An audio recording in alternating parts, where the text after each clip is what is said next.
And here he is, direct weird. from some sort of dark dimension. Pumpkin guy. Wednesday! Dude, it's a slow day already. I can already tell. I guess, yeah. What's up? Greetings, PG and John. We're here for things and stuff. Jim clap, Jim pills, happy Jim coffee sip, Jim ducky. I don't even know if I got things or stuff. Dude, slow news day. Slow, so slow. However, what's up? How's it going? Let's see, who's here? Lucas, hi, what's up? How's it going, Lucas? What's up? I don't know why I said it sounded like what's his face. Who's that McDonald guy? Who's always like, it's like from the 80s. Whatever.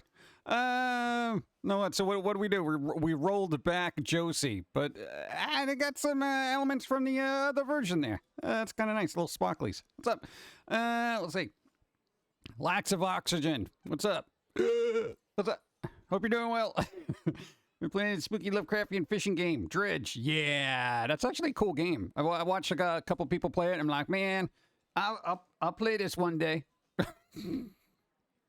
Oh, God. What's up, Zachary? What's up? How's it going? Bon Kitty, what's up? Zaz, DJC, what's up? Daffy, Datura, what's up? Robbie, just woke up. Glad to be here. Yeah, what's up? Space Buckaroo, Spider, what's up? This is Butter Dad. What's up? How am I? I'm all right. I'm alive. I mean, what else are we going to do? What's up? Hey, Phoenix Monroe. Hi, Thanos. What's up, Bon Kitty? What's up? DJC, Brandon. What's up? Hey there. What's up, Frostbite? Can you tell the Easter Foamy not to eat the candy he gives? No. Dude, the squirrels are in like an uproar. Dude. No, man. Apparently they're destroying homes in New York. I don't know what the hell's going on. The squirrels are revolting. You know, it's spring. They get a little crazy. What's up? Max Marvo, what's up? How's it going? And Spider, what's up? Any word about Foamy Pillsy stream? Well, I mean, you'd have to do the easy mode version, right? You're not going to do the VTuber thing. It's just going to yell at people. It's just going to yell at people.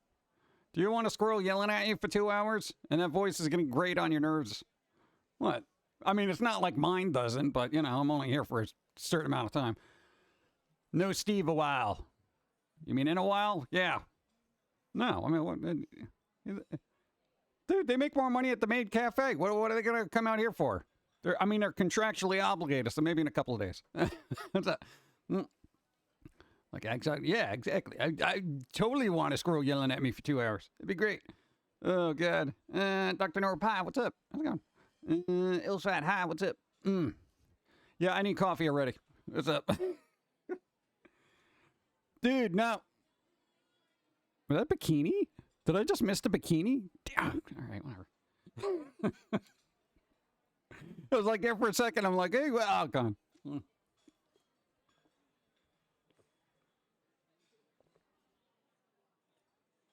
Bum, bum, bum, bum. Bum, bum, bum.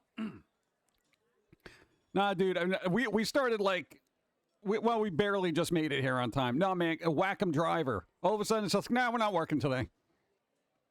Anybody here use one of those Wacom tablets? You know how their drivers are terrible? They're the equivalent of the artist version of Logitech. You know? Wacom drivers are terrible 24/7. It's like all of a sudden, no. Nope, nope, nope. What flavor coffee? Black. If black's a flavor. Let's see. Sitting here drinking coffee, listening to the stream. Yeah, Dark Johnny, what's up? How's it going? As a sound alert. Who's a sound alert? Can you have Dawn quote from Dawn in your cartoon? Dawn's last line in Internet and Glue. Oh, that little bit? No, we already have a sound file. We can do that. Just make that a... What, you want to make that a sound clip? I always forget about all that stuff in the cartoons because it's just like we did that like a month ago. So like by the time it's released, I'm like, oh yeah, forgot about that. Reality is an illusion. The universe is a hologram. Buy gold. Buy. Well, if everything's an illusion and a hologram, then is you really buying gold or you're just getting like some kind of weird holographic thing like a crypto or an NFT? You don't even know now. You don't even know. The whole world's topsy-turvy. I don't even know what money means. I'm so sad next week I gotta go to the specialty tea shop. That's when I'll try tea. Because here's the thing. I've been dealing with over-the-counter tea, and I don't care for it. You know? Nah, man, if I was going to a specialty tea place and it was somebody else's treat, I would totally just indulge. I'd be like, I'll take all your tea. Give me that and that and that and that. And then before it is like $100 bill. Tea is expensive. It's more expensive than coffee for some reason.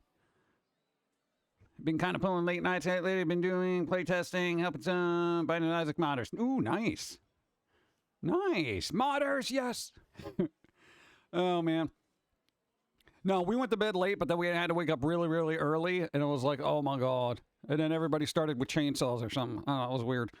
All the Easter candies are now gone in Walmart. What do you mean? They already placed them with graham crackers, marshmallows, and Hershey bars. Oh, for s'mores. Really? Already? Bro! Oh my God, dude, we didn't even get a chance to go look for discounted chocolate. We're going to do that tomorrow. Or Friday. Saturday? Next week. It's going to be gone by next week, you idiot. I don't care if we're busy. I wanted my discounted Cadbury cream eggs. Ah, all right, well, I guess that's dead. Started making sun tea. So what's that? You just put water out and on the lawn and let the sun hit it? What is that? What's sun tea? I don't know what sun tea is. I just imagine you're just like, okay, sunlight, enrich my water. So then technically lakes would be just a big puddle of sun tea. What's sun tea? Good tea is really expensive. What we see in tea bags is actually the junk from producing good tea. Yeah. No, I can imagine. Because I've seen good tea and there's like actual leaves and foliage in there, you know, like it's supposed to be. You know, you get those little tea bags, it's just like, what is even in here? It's like dust. You know? Wegmans marked their Easter candy down to $1. $1? I can afford that. Sunbird tea is really good. I don't know what it is. All I know is coffee. I know black coffee and a certain kind of roast and then certain flavors that I don't care for. You throw your tea bags in a sealed jug and put it in the sun to brew for a few hours. I was right. The sunlight does have a pivotal moment in there in the brewing process. I knew it. Hey, what about moonlight tea? Do they do that with tea, like on a full moon? You put out tea and then just let it bask in the moonlight? I feel like that would be helpful. You know? The moon is just mirrored sun, which is why I don't get the vampire thing when everyone's like, oh, vampires are just, they're so allergic to sunlight and all this other stuff. They would be with the moonlight, too. They go out in a full moon. I'm talking a bright thing where you actually see shadows casted from trees. That's just the sun being reflected from the moon, and you're getting secondary, solar things in your face. Yeah. So, come on.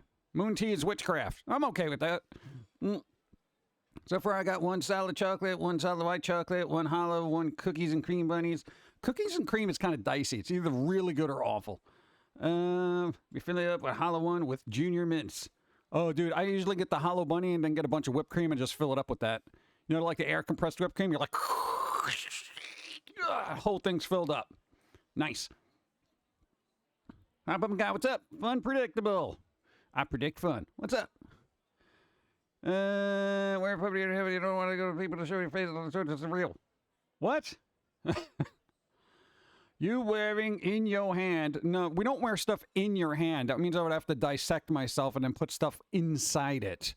Yeah, I kind of want to work that. And you didn't want all people show your face on Twitch face reveal. Help. Why are taxes complicated? The one part of the year that I get migraines from. Well, you probably wouldn't have migraines if you didn't wait till the last minute, bro. Bro, it's the 12th. What are you doing? Dude, bro. Well, here's the thing. I'm like the Ned Flanders where, like, January 1st, boom, I'm there with my taxes. Even the first quarter taxes, dude, April 1st. I like handed them over to my tax guy. I'm like, here you go. And he's like, you still had like 19 days. I'm like, I don't care. It's done. Yeah, I get it out of the way. Yeah, pumpkin guy, it's a puppet. Meh. Meh.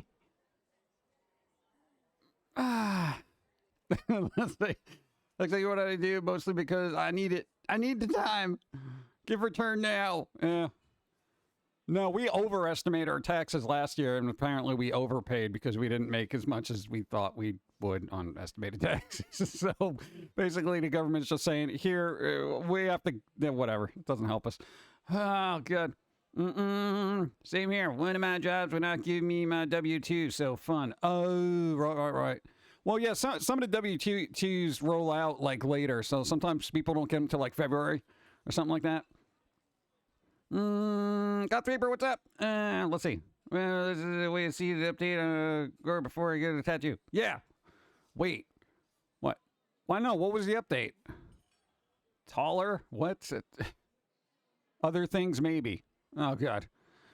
Other things, maybe. We'll see. I don't get my W-2 until late March anyway. Late March? Really? Bro, dude, that stuff should be rolling out a lot earlier, man. That's ridiculous. That's redonkulous. Redupulous. Which isn't even a word, but I'm making it up.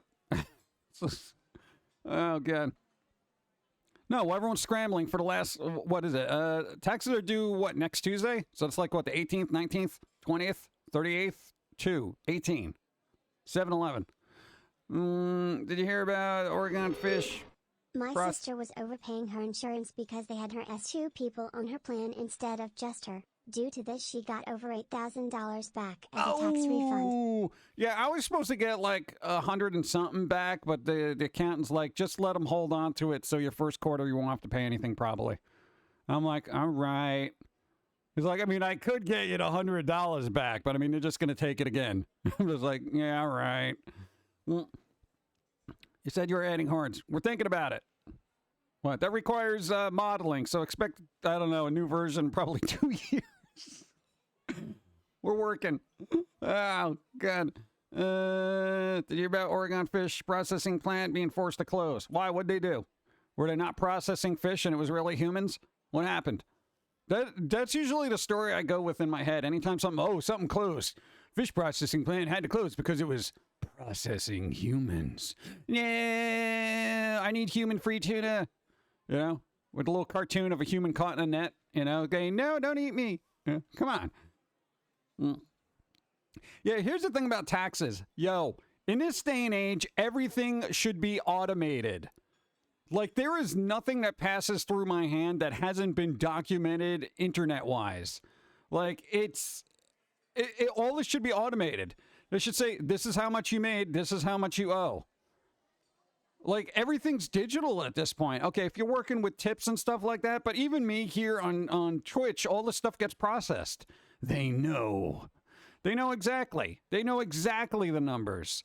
So I'm just like, bro, just automate this crap. What the hell? Literally, IRS hasn't been updated since the 90s. Processed fish is the people. Yeah. They wanted to be paid more than scale? We're going to Department of Environment. The food processor will have to close unless they treat wastewater to be thousands of times cleaner than drinking water. No other state in the U.S. or country in the world has such outrageous requirements. Scientists and engineers cannot find a way for seafood processors to meet the accused demands without immediate help from lawmakers. What? Hold on. Seafood processors will have to close unless they treat wastewater to be thousands of times cleaner than drinking water. So essentially, it would benefit people to drink processed toilet water over there than it would regular tap. Are they kidding me? Dude, that doesn't even make any sense. That makes no sense. It's got to be 1,000 times cleaner than drinking water. Then why not just use drinking water? Like, bro, that doesn't even make any sense. Automate all those account jobs? Come on, dude. Cyberdyne tax software could happen. Dude, I'd be fine with it. No, because, dude, it's just like, just tell me what I owe, please. You know, don't make me sit down there and figure it out. And, you know, I'm dyslexic with the numbers and all that. And then it's like I end up doing something wrong and then I got to amend it and all. Come on. There's a website all about it. That's crazy. That doesn't even make any sense. That doesn't even make any sense. Makes no sense. God. No, dude, I don't know. Like, I'm all for, like, processing wastewater and making it good. But, dude, 1,000 times better than drinking water? Then why? That's what our accountants are for. But we got robots now. We got robots. Come on. There's an IRS dating game. Yeah, I know. You can actually do your taxes through it. Yeah, I'm ahead of it, man. I know. I know it all. I lost my job because of this. Damn it. Why? Well, tell them to fix it. Like, that doesn't even make any sense. Doesn't make any sense. You can't make wastewater 1,000 times cleaner than drinking water. If that, for that, process to drinking water so it's not terrible. What the hell? I got a question. Did somebody over there tick somebody off, so they're trying to do that as a loophole to just basically, I guess, turn the screws? Because I feel like that's one of those political things that they do where they're like, oh, all right, you're not going to do this? Well, let's see. Yeah, make your wastewater 1,000 times better than drinking water. Wait, what? No, you got to do it. It's the law now. Dude, what are you doing? Well, we're closing down the plant now. Wait, what? It doesn't make any sense. Dude. No, and assuming, if that's the case, hypothetically, then I feel like whoever passes something like that should basically be held accountable, liable, and all that other stuff. I don't trust robots. If people not, who cares? I don't care about Terminator or Matrix. You know what? Bring on the Terminators, bring on the Matrix. I have no interest in humanity's survival. Dude, if you've seen what they've done. We don't even have clean wastewater.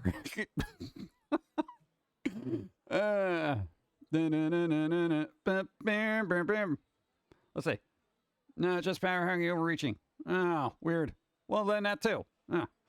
You wouldn't ask a machine welding robot to babysit your nana, would you? I would. Absolutely. Go ahead. What? They're old anyway. Hey, I'm pretty cold-hearted when it comes to stuff, so... You wouldn't have a robot babysit your child. Go ahead. Go ahead, Megan. Play with the kid. I don't care. I gotta get some coffee.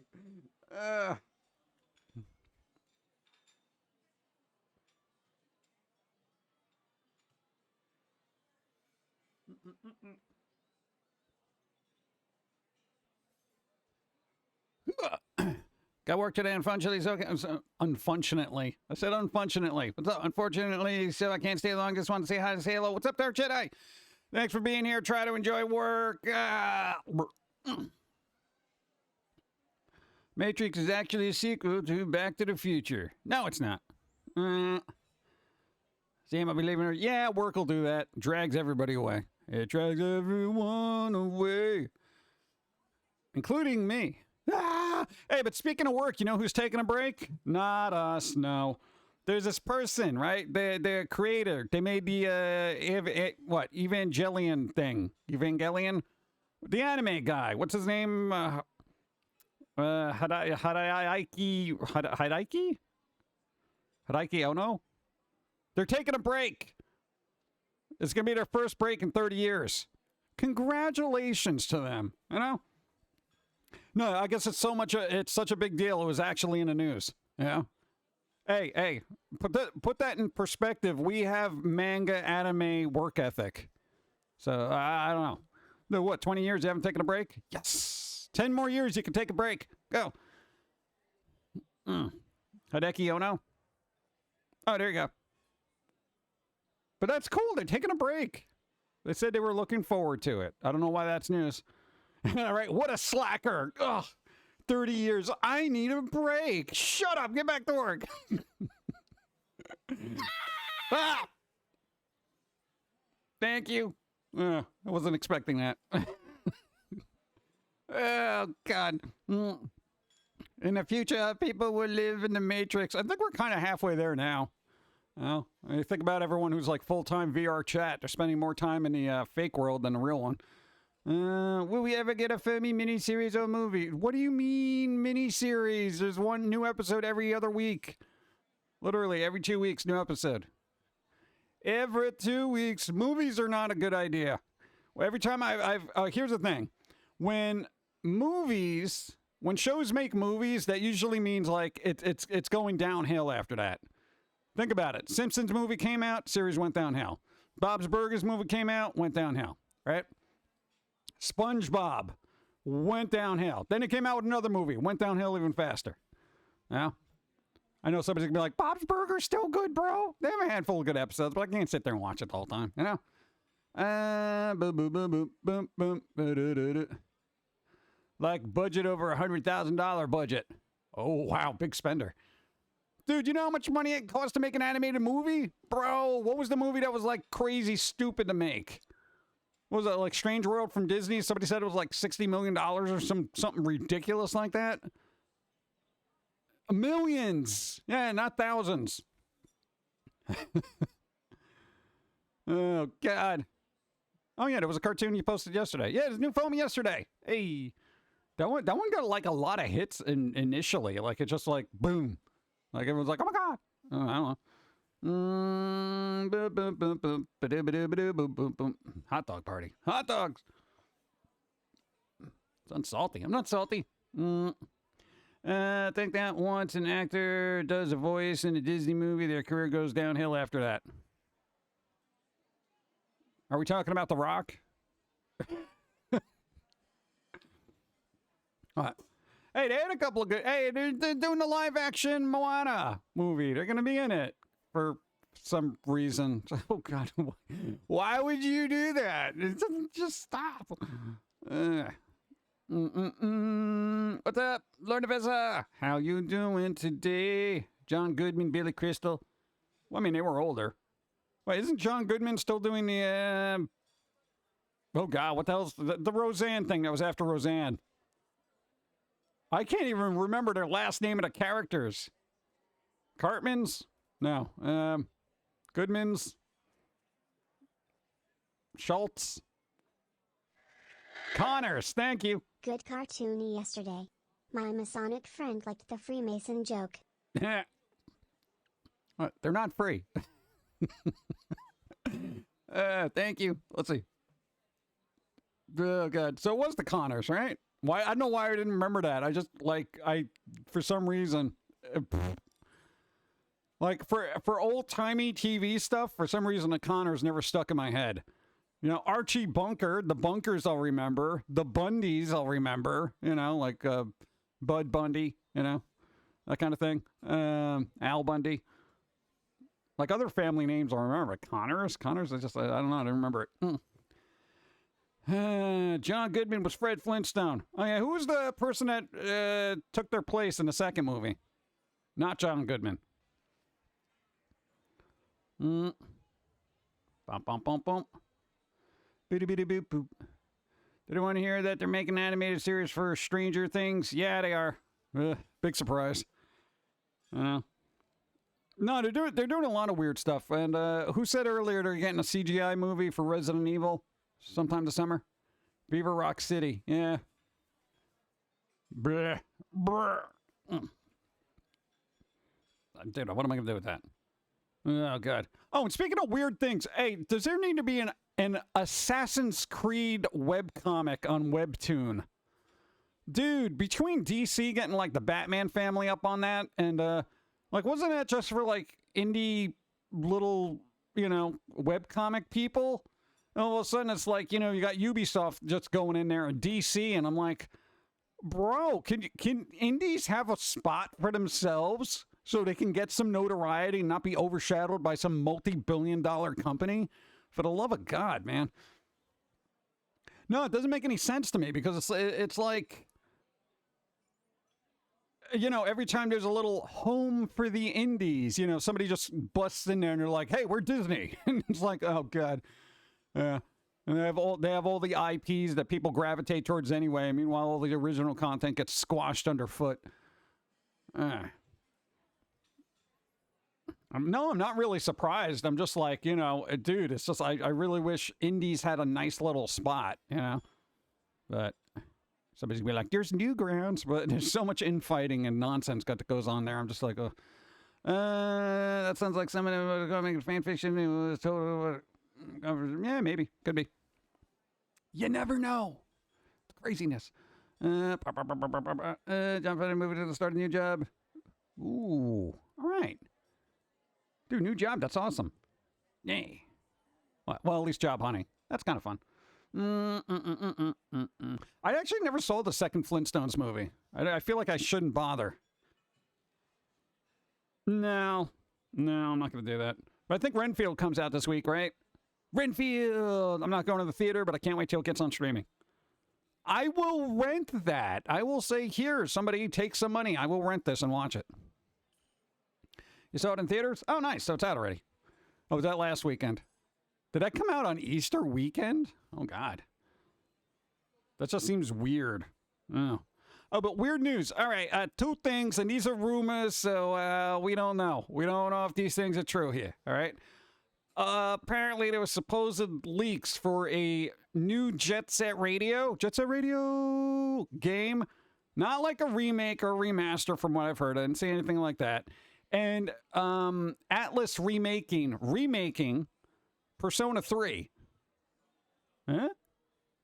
But, I mean, they just released Persona 3 Portable, so I mean, I guess they're just like, yeah, let's just do this again.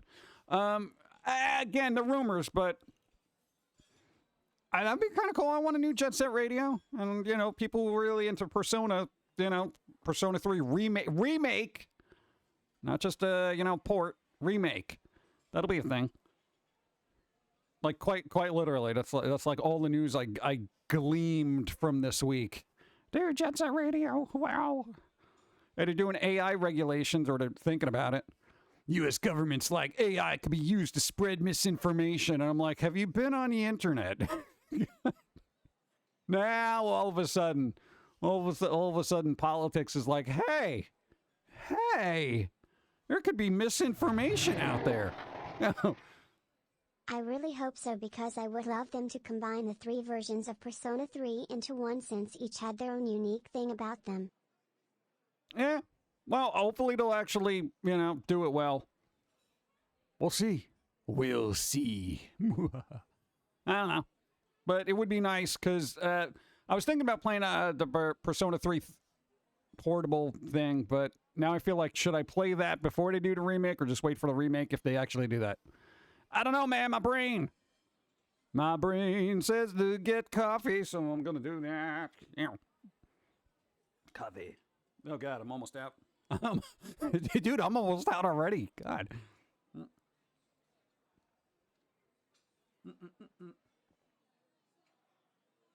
Bump, bump. Oh, there was a trailer for the Marvels there. The Marvels. What? Not a Marvel movie. Like, it's going to have Miss Marvel, Captain Marvel, and other Lady Marvel. But Samuel L. Jackson's in it, so that's good. I don't know. It's worth it still. All right. Well, I mean, it's on my wish list. I always wait for things to go on sale, so I've just been staring at it. Dude, every time there's a Steam sale, like, everything on my wish list just drops by half, and I'm like, and then I'm like that person that's stunned when they see so much stuff on sale and they don't know what to buy. It's coffee time. It's time to get some caffeine. Already had coffee. System. You might have had too much, but nobody listened, so you buzzed. There you go. Thank you. Dude, I've had like, what am I, my 5th cup today or something like that? Well, somebody woke me up early. Damn it. Secret Wars, next Marvel movie. Well, that's going to be a series, right? On the Disney. Ugh. But they're turning, what is it, War Machine into an actual movie instead of a series that they were going to do. Yeah. It's like a visual novel, Persona 3. What? Nice. The internet is still a weird place. You got to keep it weird.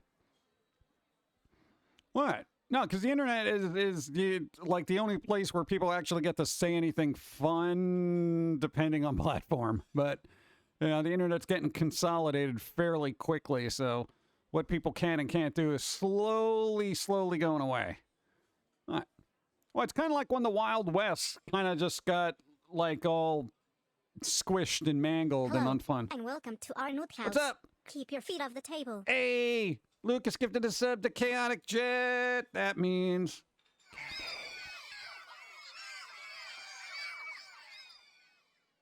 what? thank you. I appreciate it. Thank you for gifting a sub. What? I haven't had a sub sandwich in a while. I don't know.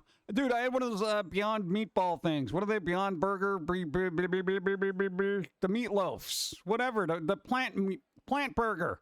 I didn't care for it. No, I had the meatball. I ate it. And I was like, these are kind of mediocre. I didn't know what to do with them. It's like I was confused by them. I was poking at it, and it was all squishy and weird. God. Yeah. What, the Beyond thing? Now, some of the plant-based meat-ish things are kind of okay, but it really kind of depends. I did not like these meatballs. They were just there. Lopez! 38 moons! Thank you! Thank you. A hype train is close. Oh my god. I can't do plant burgers. Yeah, they're a little dicey, you know. I've had veggie burgers, you know, that they just squish up a bunch of little veggies and make it into a patty for them. Those are fine. But the ones that are like, hey, it tastes like meat. I'm like, it does not taste like meat. Yeah. 45 moons and counting. Hey. The padded walls are still fluffy. Thanks for all you do, J.i.M, PG, and crew. Eagle, thank you. I appreciate 44 moons. Thank you for the follow. We got this. Hey, Mandrake, thank you. There's a lot happening here. There we go. For the train. For the hype train. Hype train. Who did the thing? Sora gifted subs. Fun, predictable, and Bureau. You got subs. Thanks to Sora. Thank you. I appreciate. Yes. Candy. Thank you. I appreciate. Thank you. Ow. Yeah, put it towards your Persona 3 fund. A lot of fun stuff happening. We're trying. What's up? Moxie, hi. Your words. If I'm going to eat a burger, it's going to be made of meat, not veggies or plant stuff. If they do, they'll be wearing the Burger of Lies. Burger of Lies! Lopez gifted a sub to Moobot. Oh, God. You're just trying to stay on their good side, right? For when AI takes over. You'd be like, I remember me? I gave you a sub on Jim's channel. Don't hurt me. Thank you, Lopez. I would totally fund your Persona journey. What? Oh, God. Thank you. See, what the sad thing is, every time I get into a game, I always check to see how many hours it takes to complete it, and I'm like, do I want to make this investment? Oh, God. Thank you. I appreciate it.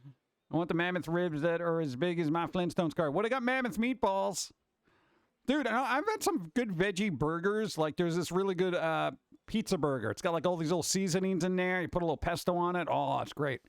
But generally, it's like, you know, if you're going to have a burger, I guess. To each their own. Plant burgers are like AI art. There's just something not right about it. Yeah, usually around the eyes. Why can't AI get eyes right? I was going to say A's right. Oh, my brain. This is what happens when you wake up too early. Did anybody try that mammoth meatball yet or no? Is that just on a sideshow display or something? Persona's worth every second, in my opinion, but of course you can from your opinion. Yeah, we're going to have to. Hey. Bump, bump, bump, bump, bump. Go. Veggies or plant-based burgers is like pineapple on pizza. Neither should exist. People like pineapple on pizza. Just popping in while the girlfriend is in the shower getting ready. Oh. And yes, trying to please two robotic overlords. Who doesn't like sentient beings who see the world as ones or zeros? There you go, ones or zeros. You know, you either got a 1 or a 0.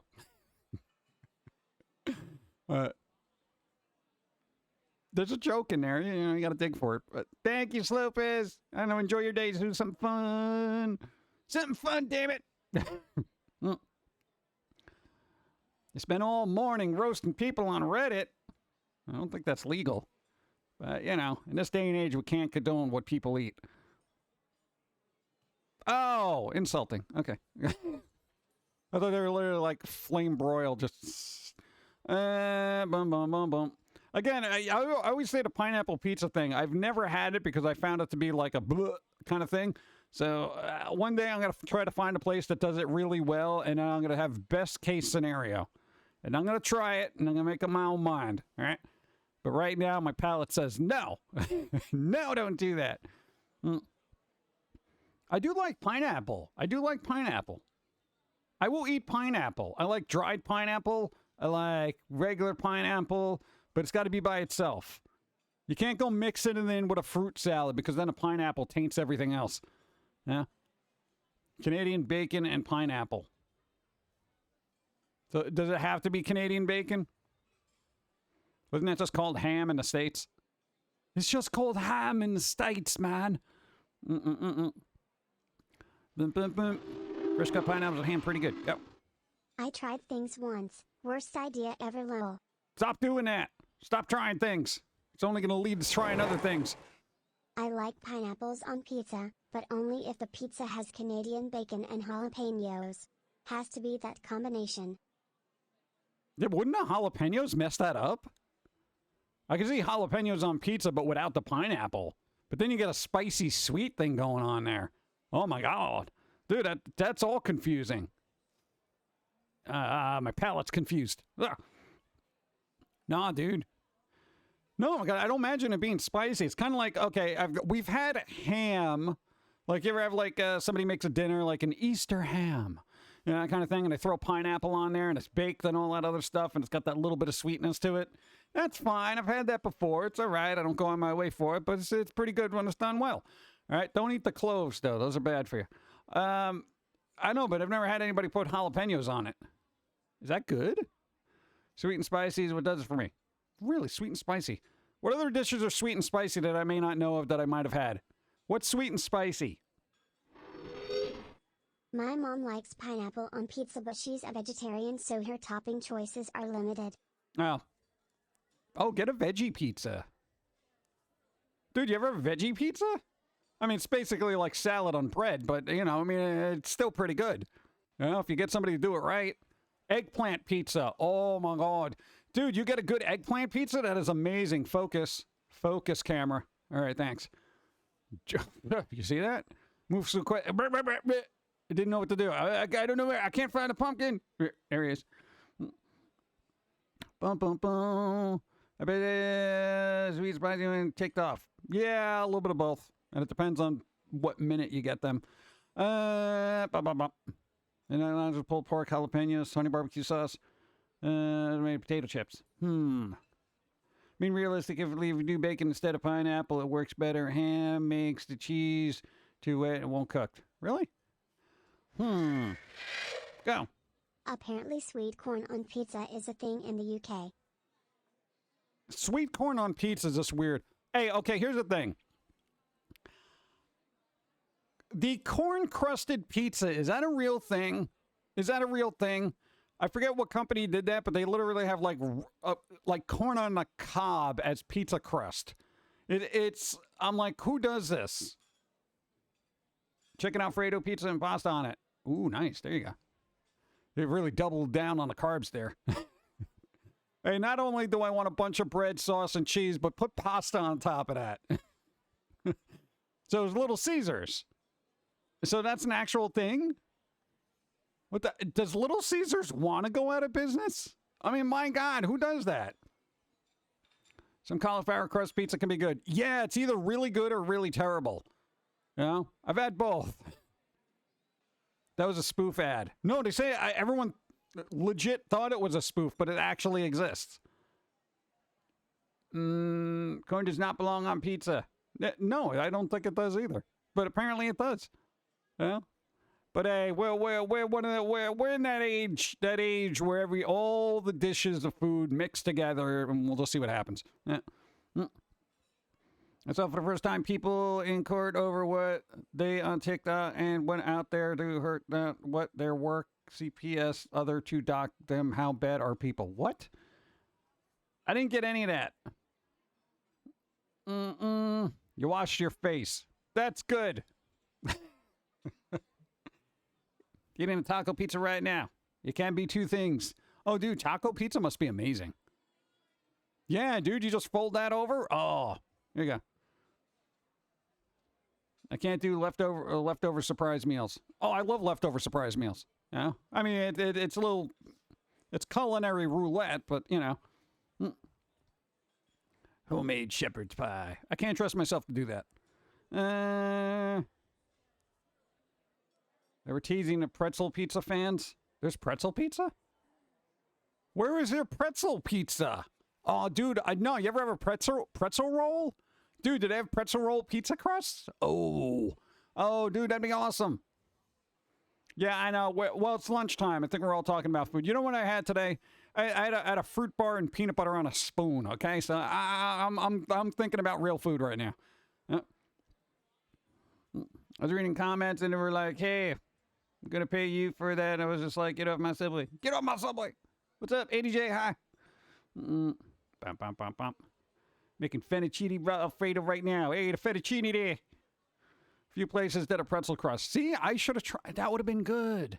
I do love pretzels. Pretzel bread is it's that kind of cool little different bread that you get, and I'm just like, yeah, it's pretty good. What's up? First time as a DoorDash driver today. Oh, God. Good luck. If you fold a taco pizza over, is it still a pizza or now is it a quesadilla? No, it's still pizza. Whoop whoop. Celebratory hands in the air, made the stream. Making homemade garlic pizza, slice of pizza, the dough. Dude, everybody's making pizza today. I gotta have pizza now. Shoes. Damn it. I gotta have pizza. We gotta find pizza somewhere. Oh, damn it. Pretzel bread is best bread. I like pretzel bread. I like sourdough. The only good bread that I can make is a loaf of pesto bread, which comes out really good for some reason. I don't know. Had pizza for lunch. Why is everybody having pizza today but me? My God. Everybody's gotten pizza. Bro. Dreamer, thank you. Appreciate lunch was PB&J. Hey, dude. At least you had bread. You know? I had my bread was a spoon. Wait, there's pretzel bread? Don't think UK has it. What do you mean UK doesn't have pretzel bread? Go to Parliament right now and be like, bam, we need pretzel bread. Philly soft pretzels with mustard, a Philly classic. Oh, dude, soft pretzels with mustard? Oh, I could eat that all day. I know bread makes you fat. Yeah. But still, dude, if you dip, hey, you want better than mustard? Garlic butter. Oh. No, man, you melt some butter, you put in some fresh garlic, you let that sit for a little bit. Oh, it's good. I'm not having pizza. Last one I had, they put olive oil on top and it was gross. Really? Who the hell put olive oil on top of pizza, man? Why would they do that? Really? Olive oil? Well, it kind of depends on the pizza, I guess. No, some places do that. It depends on the olive oil. If you use a really, and I'm saying high quality, I can't afford to be using this, olive oil, it's good by itself. You will literally dip stuff in it. It's so good. But if you're getting the over-the-counter stuff like we get, like the castor oil, essentially you can basically, use in your car. Yeah, it's not that great. You can definitely get bad olive oil. Yeah. Nice cheese sauce goes on pretzels. Real good, too. Yeah, there you go. Why do we not have stuffed pretzels? Oh, stuffed pretzels, dude. Oh, there was this place that made pizza pretzels. They were literally stuffed pretzels with sauce and cheese inside them. I used to get them at the mall all the time. I gained like 30 pounds that summer. Oh.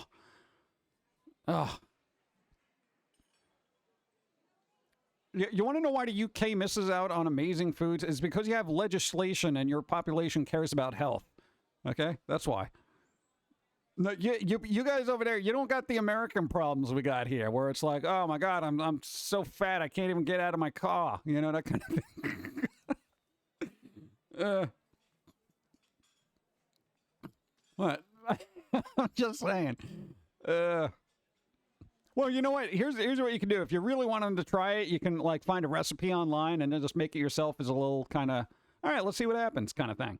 Yeah, that'd be kind of fun. It's like, we suck. It's like, I don't want to be concerned about my health, damn it. Though they have a lot more public urination than we do. Even by New York standards. Yeah.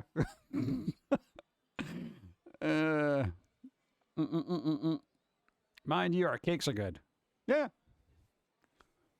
Well, I mean, I don't think the UK is much into fried foods and stuff like that, but they're very good about the baking. Well, come on, you're surrounded by like areas that have like really, really good bakers, pastries, and all that other stuff. I heard London has the best Indian restaurants, and that's from the Bangalore guys I work with. Really? Huh. Who knew? They're a little more accepting public drinking here there too. Yeah, a lot more accepting. Fish and chips. Bum, bum, bum, bum. Fried breakfast. Full English. Nice. I have to lose weight for my sister's wedding. Screw the diet. Start it later. Oh, good. Wait. Why do you have to lose weight for your sister's wedding? That doesn't make any sense. You're not getting married. Your sister's getting married, all right? All eyes are going to be on them. You're going to be in the background there. Nobody's going to notice you. Yeah? Maybe that. No. Every time you go to the wedding, and I don't care what country you're in, it's always about the bride. And then some guy in a suit, you know? And even a guy in a suit gets like, you know, he's going to have more attention than the other guys in the suit that are hanging out in the back.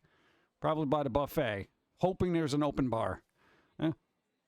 Oh, you're part of the bridal party. Oh, all right. Well, then, no, I'm going to be on you, too.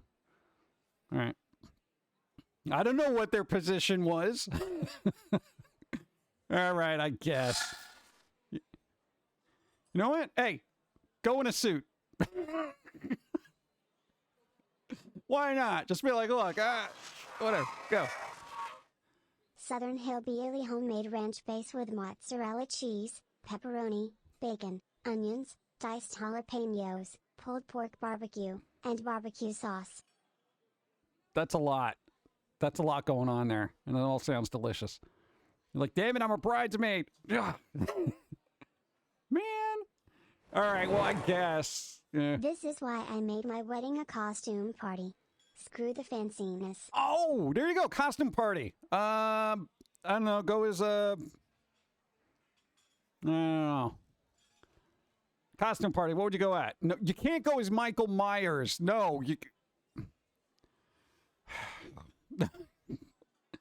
What are you gonna do? Just go up there and just breathe heavily into the mic when you're giving your like best man speech?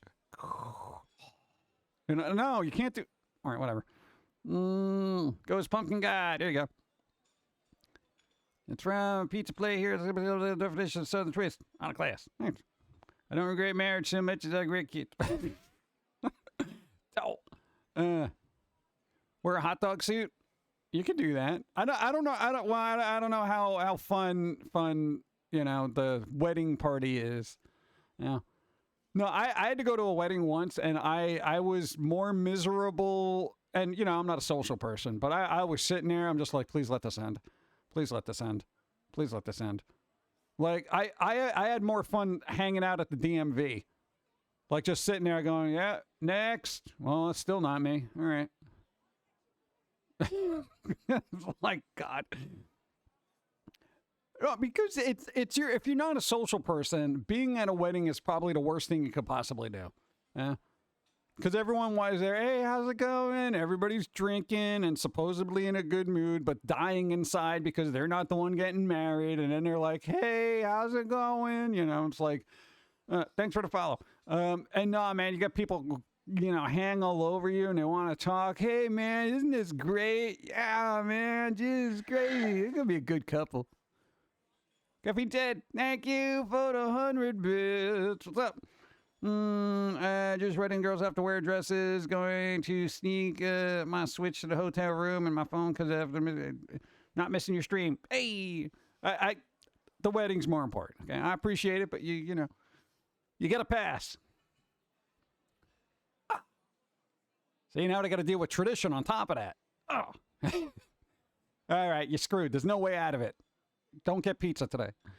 The only thing I like about weddings, the tension is on the couple, so I feel less conscious. Weddings are ridiculous rituals and a waste of money. The only person who cares about the wedding is the bride. Everyone else just wants the reception. I didn't even want the reception. I just wanted to get out of there.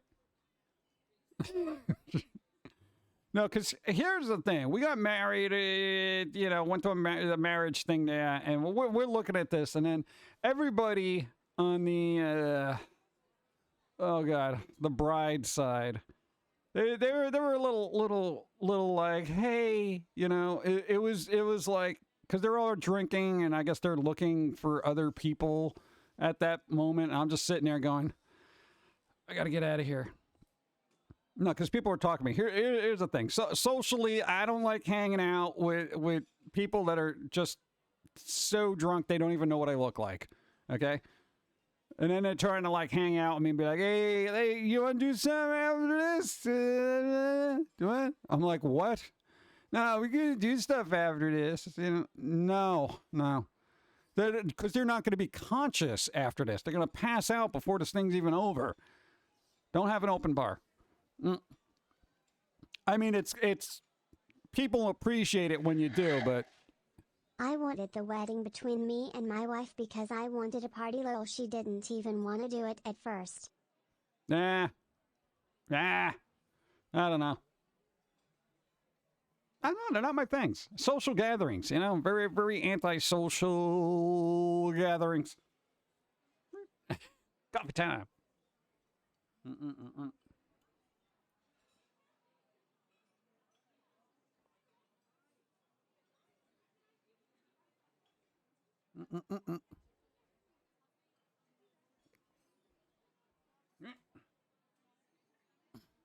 Oh man, that's super traditional then. Oh, they got to go through the whole process.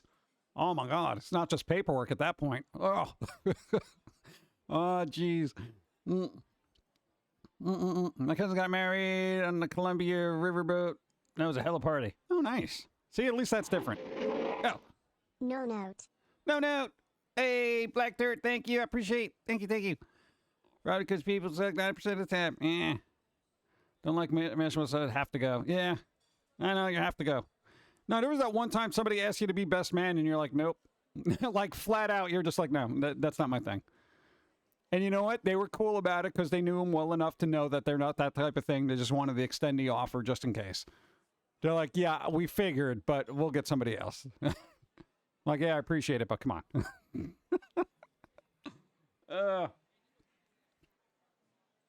No, because depending on the day that you went, the speech would have just been like, because best man's got to give a speech and stuff like that. Like, yeah, everybody, you showed up for this, I guess, blessed day. And, people got married and some of you did not. So, yeah, that's it. I hear there's an open bar. I hate every one of you. You'd probably be like Steve Buscemi in A Wedding Singer. Never had one lesson. Go. If I ever get married, I'll go to City Hall or Justice of the Peace. Then meet everyone at the reception, which no one will need to dress up. Have really good food. That's all. Yeah, casual, dress down. Thank you, PG and chat. I just ordered a jalapeno pizza. Yum. Hey, jalapeno pizza. Nice, beautiful. There you go. What? That's good. At least somebody's eating fun food. Here, Foamy, best man speech. What, he probably just be like, hey, everyone, welcome to this wedding. All right, I got... What, he would start taking bets on to when the couple gets divorced or something? All right, I know it's a wonderful occasion here, but judging by the behavior of these two over there, I'm going to give it about 5 years. Who's got 5 years? 5 years? 10 years? Whatever. Bride and groom would just be aghast at, are you taking bets on when we're going to get divorced? Yeah, you want in? No, you can't even bet on this because that's like insider trading, bro. Sorry, you're out of this. We're here 3 years. You know what? I'll give you 10-1 on 1 year. The bride looks really ticked off right now. Anybody have any dark stories about the groom that we can just spill out right now so we can kind of get this moving? 6 months. Here we go. That story about the time they went into Mexico, right? Oh, God. This is why I don't want to go to public events, because I would just have to make fun of everything, because I take nothing seriously. And I find a lot of things to be bombastic and just archaic in a way. Or wasteful. I don't know. Be careful. Yeah. Foamy wants beat ups at work and take creep cheese. Husband just hasn't enhanced Foamy. $50 bill says 6 years. 6 years. What? No, they can't bet. They can't bet. Been married for 14 years. Nice. Go. People do not get married with the intention of forever. It's they stay together as long as they can stand each other. The first inconvenience, boom, divorce. No, I don't think that's true. It depends on how mature the couple is. You know, because it's like if you're mature enough to work through all the stuff, you can basically have that lifelong relationship. You know, but if you're not, then you're going to be like, oh my God, this isn't how I expected it. Yeah. You know, here's the thing. Rule number one about marriage, it's never what you expect. I mean, that's it. You know? Yeah. Rule number two, be very, very patient with each other. And it's not even marriage, it's just relationships in general. Yeah, because, dude, there are people, hey, you with your follow, thank you. There's going to be a lot of times when, like, people are having, like, ups and downs and that kind of thing, and you got to kind of ride it with them, you know? Be like, brr, brr, you know. Some people are like, this is a really hard time. It's been 2 weeks. You know, I'm miserable. I'm leaving. You're like, wait, 2 weeks? Really? Yeah, this isn't the way I expected it to be. It's not like that sitcom I watched when I was a kid. Wait, what? We would have gotten married on Friday the 13th, but no one would have showed up. Really? Really? Nobody would have showed up for a Friday the 13th wedding? I would have been there, and I hate weddings. You kidding me? Show up with a hockey mask and a machete and everything? Dude, that would have been hilarious. That's what you tell whoever marries you, they have to dress up as. They got to dress up as Jason Voorhees. All right, here's the thing. I know it's going to sound weird. We're getting married on Friday the 13th. You have to get dressed up as Jason Voorhees. You know? And the priest or whatever will be like, I don't think I could do that. No, you can. It's just a hockey mask and a little bit of blood. Wait, what? You want me to wear blood? Yes, I do. Dun, dun, dun, dun. I guess my views on marriage is formed since my parents always argued. Yeah. Got divorced when I was 4. My mom once told me if she didn't divorce my dad, she would have gone to jail or the nut house. Well, yeah, if you have a toxic relationship, like, then why get married in the first place, bro? Here's the thing. Anytime you meet somebody, if you're considering them a significant other, take that crappy feeling you may have about them and amplify it tenfold. And then if you still want to get married with to that person, then they're good. Yeah. No, seriously. Because everyone's weird little idiosyncrasies that don't bother you when you first get together, oh, you amplify those later. You know, go. I messed up the year sadly and got married on October 29th instead of the 31st. Oh, no, that's good. It still worked out anyway, since the next day we went to the Chinese Mannheim Theater to see The Nightmare Before Christmas in 4D. Nice. 4D. Well. If it isn't the guy who happens to be pumpkin-like, I hope this day finds you well. You deserve it for no real discernible reason. Yeah, there we go. I'll accept that. Thank you. And hey, who wants to get... No. You get married on the 31st and that ruins Halloween. You know? Because everyone's going to be like, dude, it's our wedding anniversary and candy, and everyone's showing up to the house begging for it. You know? So that's why you get that out of the way, and then you have all the candy. Yeah? Double down. It's like having your birthday on Christmas, you know? Kind of ruins it. Timmy, what's up? How's it going? Thank you. Moves harsh speeches. Bum. What? It's true. Patience. You need patience in a good relationship. Patience, understanding, and know when to shut the hell up. Especially if you're a guy. Oh, God. Let's see. Yeah, my grandmother was born on the 26th. A little bitter. Yeah. What are you going to do? More coffee. Go.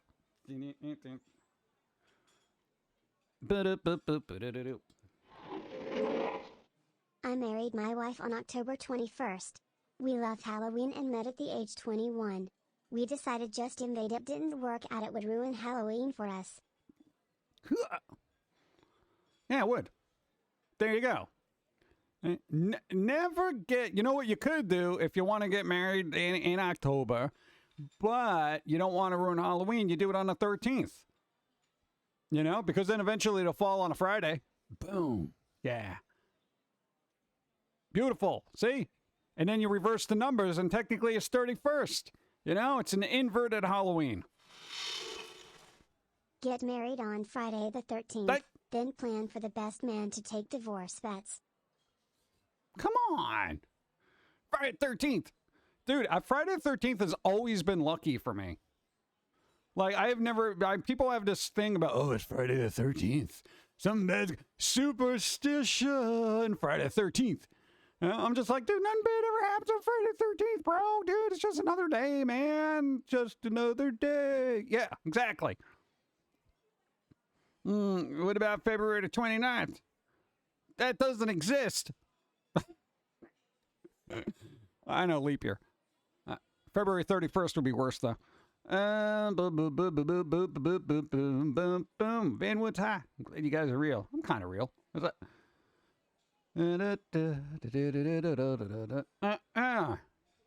Bump, bump, bump. Where to leave off? Oh, I messed up. No. Go. My wife and I got married on Halloween. Ooh, candy. We met on that day in 2014 and we now like to go on vacation together. Oh, actually, that's a good idea. No, man. No, because then you get off not only on Halloween, you don't have to be, I didn't even think about that. You don't got to be home giving out candy. You'd be like, look, hey, bro, I'm on vacation, man. We got an anniversary thing. You know, got to go to, like, Salem, Massachusetts during Halloween. Yeah, wedding. Dude, that'd be so cool. All right. I wasn't thinking the upside. Nice. Bum, bum, bum. What? Thank you. Bum, bum, bum. My kid was born on February 29th. You know what? Then you could be like, all right, so it's like every 4 years. So technically, how does that affect their driver's license? Like, hypothetically, okay, if you're technically 18, but you've only had a certain amount of birthdays that technically exist on the documented calendar, you'd be like 8, right? Or something like that. Like, dude, you're really only 8 years old. You've only had like 8 birthdays. But no, man, I'm 18, I swear. Nope, 8 years old. My mom got remarried, was married for 25 years before my stepdad passed away. See, that worked. Yeah. Lifelong partnerships. I don't know, it just seems a lot easier. Well, in certain aspects. Time doesn't work that way. Yeah, it can. What? Dude, you know if you get pulled over and you show a cop a driver's license and it says you're born on February 28th, they're going to think you're joking. Step out of the car, sir. Why? Suspicion of a fake ID. This is not fake, officer. I was literally born on the 28th. I had no control over the body I came from, okay? That was the day. What am I going to do? Get out of the car. Oh, God. Dude, seriously. What even if you go to buy alcohol in a supermarket and you're doing self-checkout and they're like, they have to card you when you're like, oh, the light starts flashing and you have to call some person over to look at your ID and you're like, yeah, this is the day I was born. Of course, supermarket, they're not too swift to begin with sometimes. And it's just like, they probably wouldn't even do the math. But, if I was one of the people, I'd be like, yeah, the 28th February you were born, huh? Really? Really? Like, no, really, it's all right, I have to take a closer look. Manager, this clown over here said they were born on the 28th. Yeah, leap year, baby. Yeah, like anyone's going to believe that. Liar, get out. What? And then you just dump their, what do you call it, driver's license into the slot where you're supposed to put the coupons? Coupon not accepted. That was my driver's license. What did you do? It's a coupon now. Get out. Thank you for shopping at blah, blah, blah. Don't forget to take your bills below the scanner. My driver's license. 229.92. Oh, God. February has 28th day, and it's like 29th. We're misspeaking. 28th, 29th, whatever. All the days. February 31st. I'm getting water. I don't have a card for it.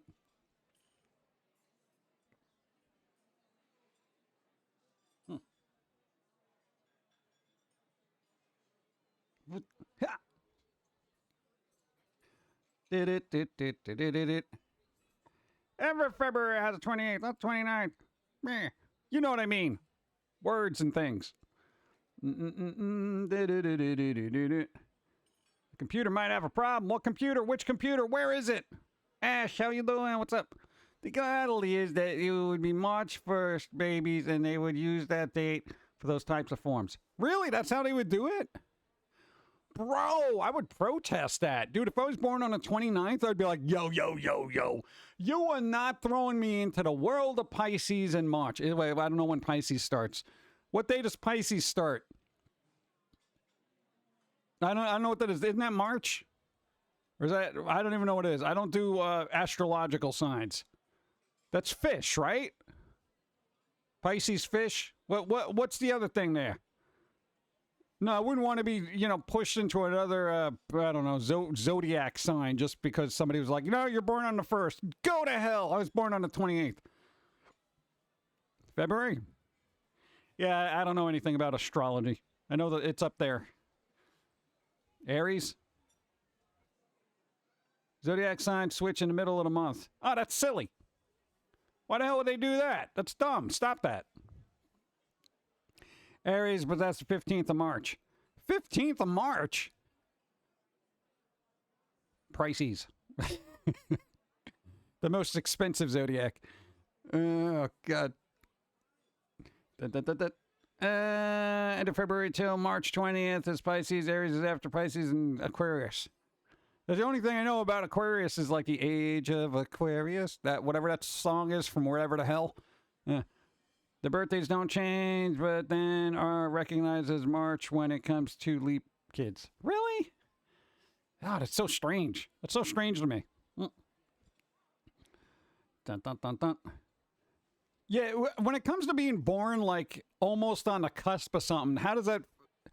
For people into astrology, okay, or whatever, isn't there, like, does that affect the personality? Like, people are like, oh, you're totally a Pisces, or you're totally a Capricorn. That's so Capricorn of you. That kind of thing. People do that, yes. I don't know why. Supposedly to certain personalities associated with zodiacs.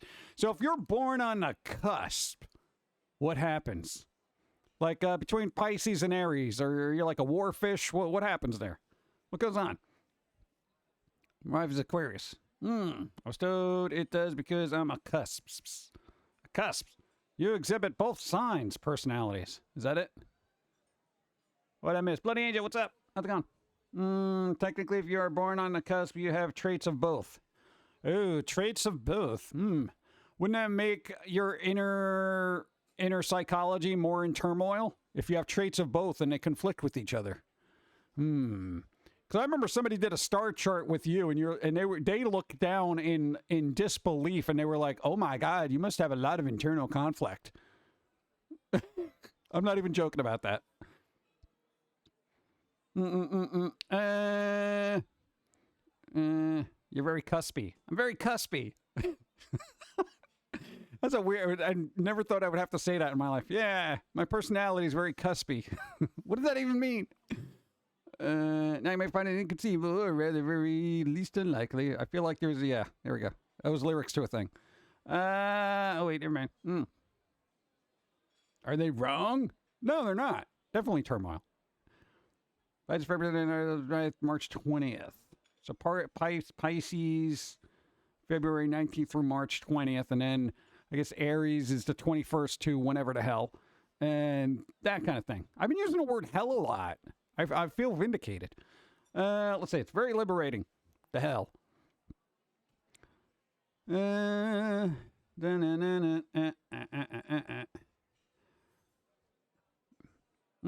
it took was for me to go to Starbucks down the road for a couple hours and have 2 interviews scheduled for tomorrow morning. Hey, nice. 2 interviews. Good job. Good luck. Definitely an Aries. I like being forced. First. Oh, first. All right. First. I said, how you doing? But before you said hello. Hey, how you doing? I'm out of coffee and I'm angry about it. I'm hissing in my internal soul. I'm already better than the worst day of the year. Apparently, don't make me think too hard of Zodiac. Zodiac. No, apparently there are people who are really into it. They'll do like a star chart based on your date of birth, and if you're, they can get really, well, supposedly, they can get real accurate if you give them the exact time you were born. And that's what did it, is because of course we know the exact time we were born. I'm not saying, they did the chart, and they were just like, oh, holy crap. Like, they were like, almost concerned. What? It's kind of like when you go to a doctor's office, and then they're like, huh. And you're like, what? No, what is it? What is it? Well, it's probably nothing. What is it? I shouldn't have that kind of reaction based on somebody who's doing an astrology chart of me. What is it? What do you mean? What's not aligned? What happened to Mars on this day? Where was it? Why? No, it's probably, all this stuff it's not an exact science, but, yeah. It's, what is it?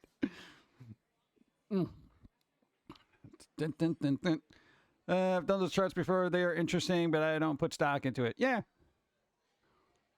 Dun, dun, dun, dun, dun, dun. Oh, no, decaf pumpkin guy. No. Oh, I'll get up and get some coffee. I'll do that. Sounded like Steve there for a second. I'm going to get some coffee. Ow. That was my kneecap. Son of a... let's see.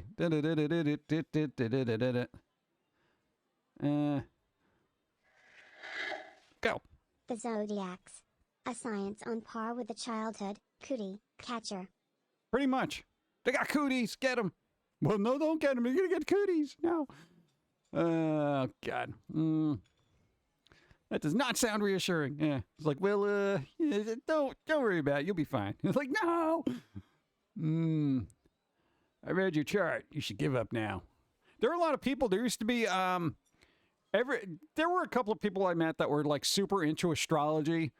Not so much that they wouldn't go out that day, but they would be kind of like, maybe I'm going to call that a work. That kind of thing. Yeah. Like it didn't look right for them that day. Hey, we're going to go to easy mode for a second. Expect some lag. Go.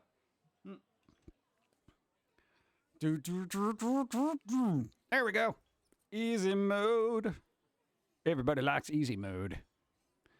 No, I got to stretch my hands, man. Carpal. Crappy tunnel syndrome. That's what they call it. Ow. Bump, bump. See. Oh, you can hear the cracking in my wrist. Oh, that's not good. Oh.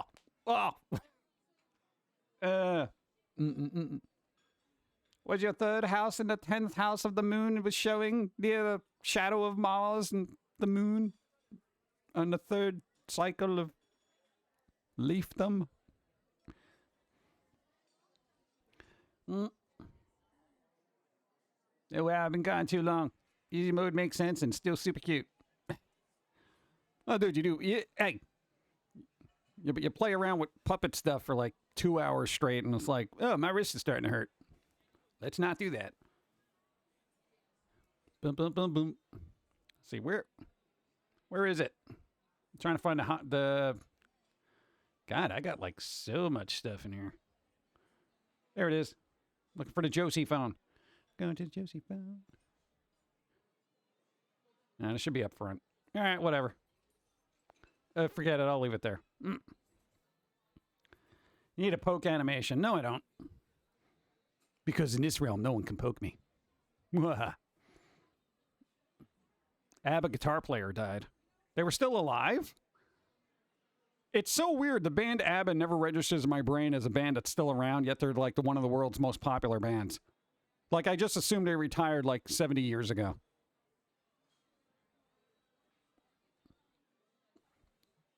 Rip American McGee's motivation. Yeah, here's the thing about that. I'm split in the middle on the whole American McGee's thing. One, you never get into bed with a large company like EA, ever. But back then, I'm sure American McGee didn't have any choice. Two, if you're going to be a defeatist because you can't get one project off the ground, I don't like that mentality. Get your crap together and do something else. No, I mean, I understand putting a lot of time into something like that, but I wouldn't just be like, well, I guess I'm not going to be creative anymore. Nah, screw that. Well, there's always something. You can always work on something. Tell me words. You're a Sagittarius. You must be so good at driving and one-night stands. Words said to me at the age of 19 by a school official while in Job Corporation. Only thing I could respond fault with. You want to test that? That's pretty good. No poke da pumpkin. No. Because then that's all tiny rage kind of stuff. Which we should have hotkeys for here. I don't know why that didn't work. It's probably on the other screen now. Great. Where is it? Dude. Oh, God, we don't have it here. Oh, this scene is so new. I didn't put all that stuff in there. Oh. We have not worthy? We're not worthy. Yeah, we got that. Got the hype train. False alarm. Nothing's really happening. Weird. All right, I thought it was on this. Fix that. McGee had years to develop a game, but he shot himself in the foot for lack of drive. Well, they literally put together a 400-page PDF to hand over to EA and say, look, this is what we want to do with the game. But EA was just like, no. Sorry. Can't put microtransactions in here, so forget it. We're using the same app for Tune Pum'Kin Guy as you use for Steve. Same app. What, you mean OBS? Or are you talking about like the VTuber program? No, this is literally like 2 pictures being swapped out every time I talk. Same thing with Josie over there. So when somebody talks, I'm just going to replay something. Josie's mouth will move. No poke da pumpkin. Yeah, no poke the pumpkin. Boom, boom, boom, boom. I've been meaning to tell you I saw Voltaire live a couple of weeks ago. Nice. At least somebody's leaving a house. Yeah, but I don't know what McGee's going to do now. He said he was just going to spend time working with his family and then working on other, like, their family business or whatever, which looks like a bunch of plush bunnies or something. No, it's different. It's completely different. I would technically qualify in the category of PNG tuber, which kind of doesn't make any sense to me. But apparently it's still a valid, subcategory of VTubers. So there you go. Yeah, so American McGee's got to get their crap together, or EA's got to get their crap together. And we said this last time we talked about it. During the, God, what was it? Okay, the first game, American McGee's Alice, came out in 1999 or something like that, right? And then Madness Returns came out in like 2008. And it's like, what, 2023 now? Dude, it's been 15 years since a game was actually released. At this point, EA, during that time, should have came up with some kind of Metroidvania kind of Alice game. You know, that was like done really well. Like a Shovel Knight or Blasphemous. Yep. New Automote chair just came out. Translation sometime in the hour. A chair? A chair? A Watamote chair? Like it's your guys' fault that I can't sit down kind of chair? Like, chapter. Oh, okay. I'm like, what? That's odd branding. I'm like, dude, The what? New exclusive from Good Smile. The Watamoti chair. Are you unpopular? Well, just sit in the corner in this chair. That'd be pretty funny, actually. New chat. I always got to wait for the, collections to come out, like the actual volumes. Swipe text will get me into big trouble sometimes. Yeah. But, I mean, getting back to American McGee, they definitely should have done, like, a Metroidvania, Souls-like, whatever, roguelite, whatever the hell you want to call it, in between. Because a lot of games that came out that were very, simple 2D pixel art kind of things got pretty popular. It's already got a cult following. What's up? Thank you. Thank you for subscribing. What's up? It's already got a cult following, and I feel like a decent, kind of retro game would have actually helped that franchise a bit. But, EA does EA, so they're just going to sit there and come out with games nobody really actually enjoys. It's like, what a waste of a fan base. It's kind of like when you have a cult fan base like that, you really got to take care of it, or they're going to turn on you in a second.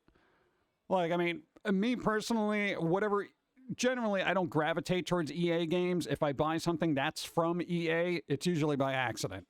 Okay? But, I mean, now I might actually go out of my way and just be like, oh, it's on EA, screw them. But I know the worst part of that Patreon post by American McGee was like, well, if EA decides to move forward with the game, I want no part of it.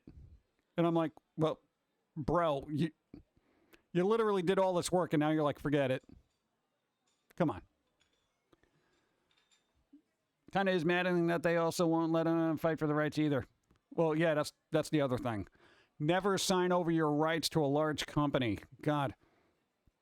I know, again, different time, 1999, it came out with the first game, they probably had to. But there always should be a clause that if a company is not going to use your IP for a certain amount of time, that all the rights revert back to you. So you can actually do something with it, That's basically like saying, like, here's my life's work. Oh, you guys aren't going to use it? Can I have it back? Nope. Well, then what am I supposed to do? I don't care.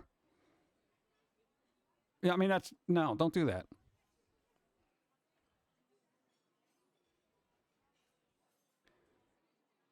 But I actually do find that weird. I figured, like,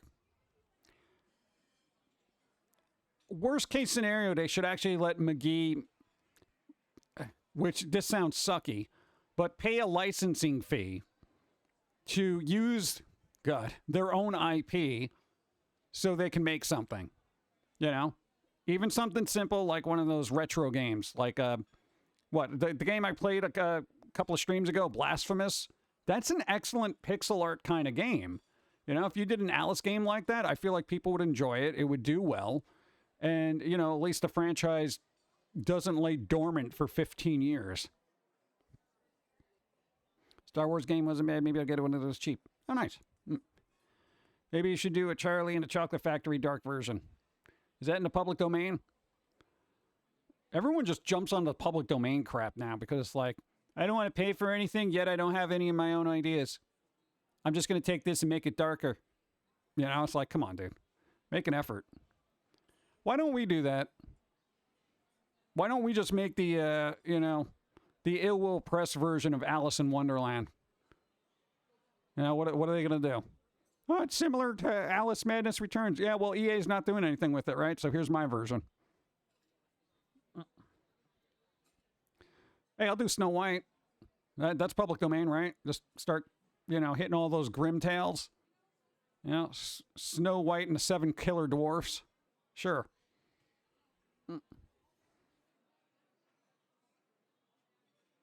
I would make the deal that I could still create my own content with the big companies, does whatever.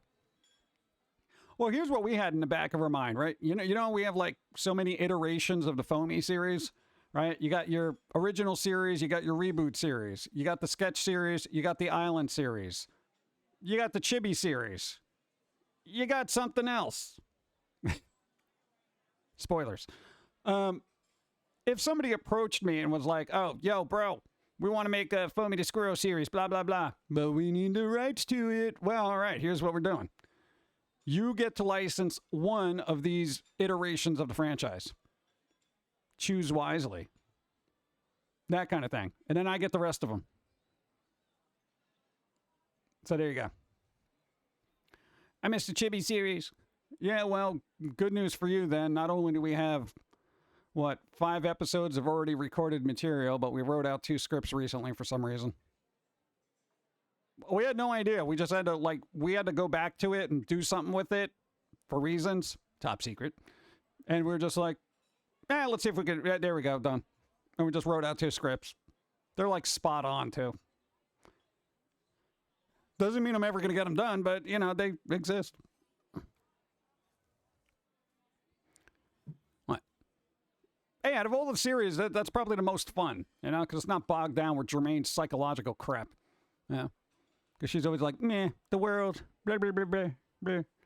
Well, little Jermaine's more fun because she's just like, hey, I'm going to destroy my phone so my grandfather can buy me a new one. Fun stories like that. People can relate to. Wait, what?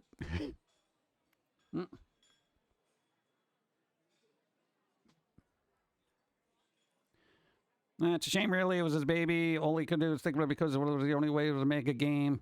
Indie scene hadn't developed full circle yet. Then had to get bitten with the devil. Yeah, but I mean, at this point, hypothetically, I feel like EA wouldn't move forward with an American McGee's Alice game for the scope that McGee would want to do. So I feel like if McGee scaled back and said, all right, here's what we do. You see this game, Blasphemous? We do this American McGee style.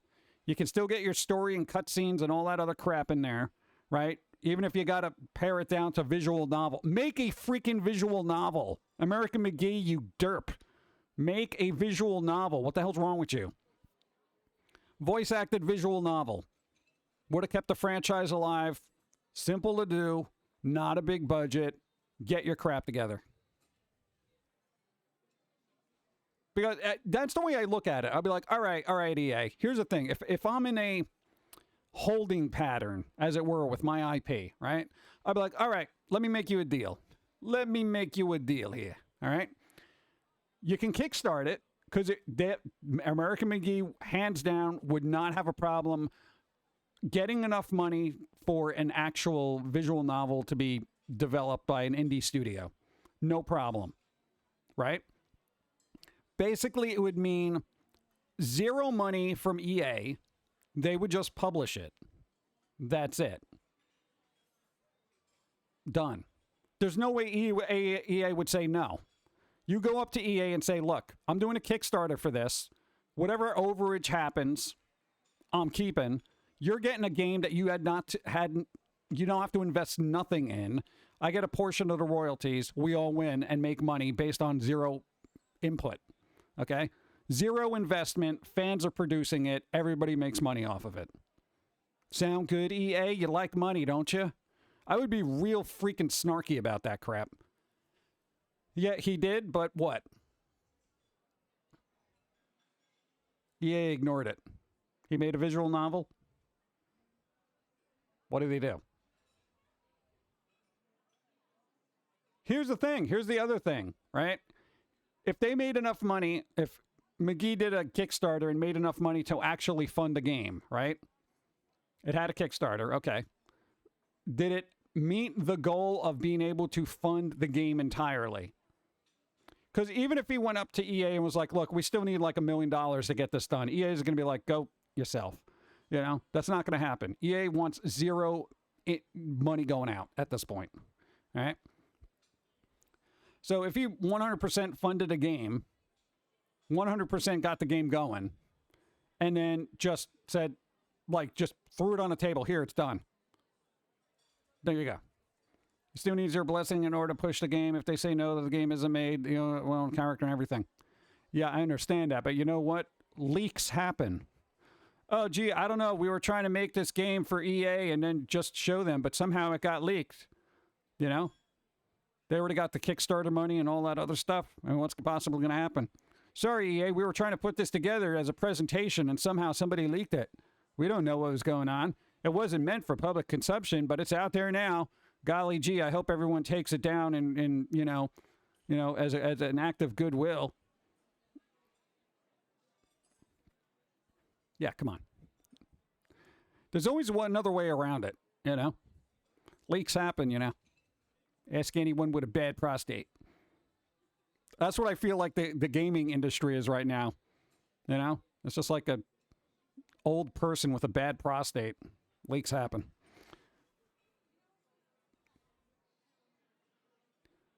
Just a work that he had presented for EA and some merch. That's pointless. That's absolutely pointless. You know? It's all well and good that they went through the trouble of making that whole book and everything and like, oh, here's merch ideas and stuff like that. And, you know, here's the outline for the game. How's that Kickstarter worthy? You know, you hire a couple of artists, fine, I get that, but...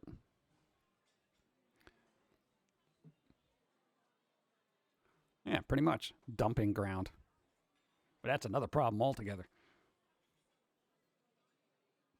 See, now I can have coffee. I gotta go get coffee, actually.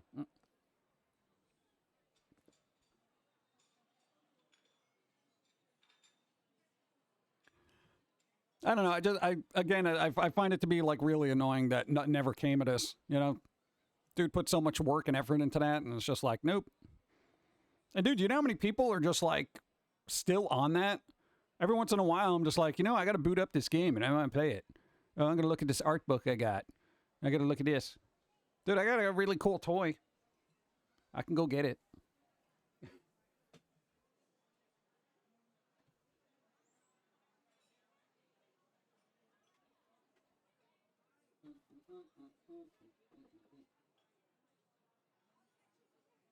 All right, give me a second. I gotta set things up.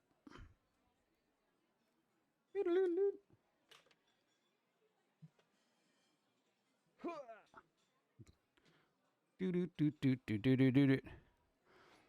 did pretty much all the art, the design books for all the worlds and characters, the entire story, more of which is like half the work of the entire game studio. Yeah, well, then get a game studio. To go around their back, they're not going to care.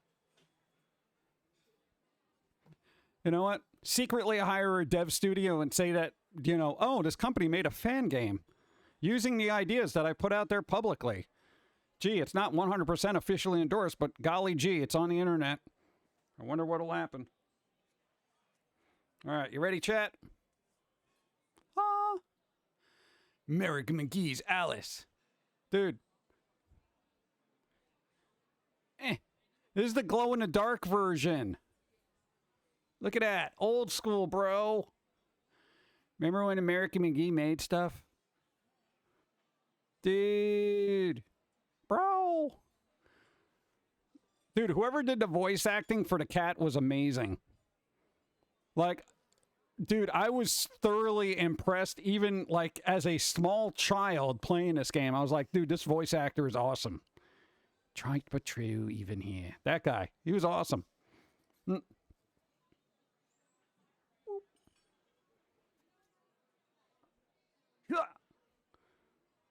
Oh, God. It almost crashed. It almost crashed. I definitely have way too much stuff happening here. Too much stuff. Oddly enough, I don't have the regular version of that. I just have the glow-in-the-dark cat version, because I like glow-in-the-dark stuff. To me, it's still magical. I like it. I'm in the Bronx, and it's 77. Yeah, it's getting warm out there. I don't take that out of the package. How much is it worth? I don't know how much it's worth. We actually got it off of, I think it was eBay for like 25 bucks. Because the auction ended at like 3 in the morning, and we kind of sniped it last second.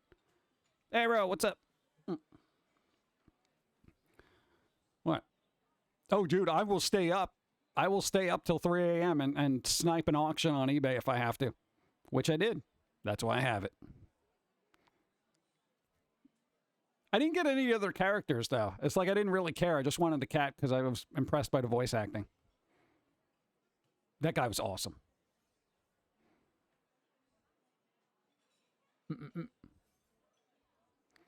EA is too big to give a crap about someone like McGee. Well, maybe they should. And maybe they wouldn't have the, you know, public look at them as just some cold-hearted giant conglomerate of crappiness. His name is Roger Jackson and he did the phone voice for the Scream movies. That explains it. Okay, there you go. Dude, Roger Jackson, you're awesome. I want to hire them for something. I will make a character just to have their voice. Like, they're that good. You know? You imagine? Yeah, we made up this character because this guy's got an awesome voice and we just wanted to hear it. Wait, what? Isn't that kind of... Couldn't you just call him on the phone? Well, yeah, I mean, I could have, but it's not as fun.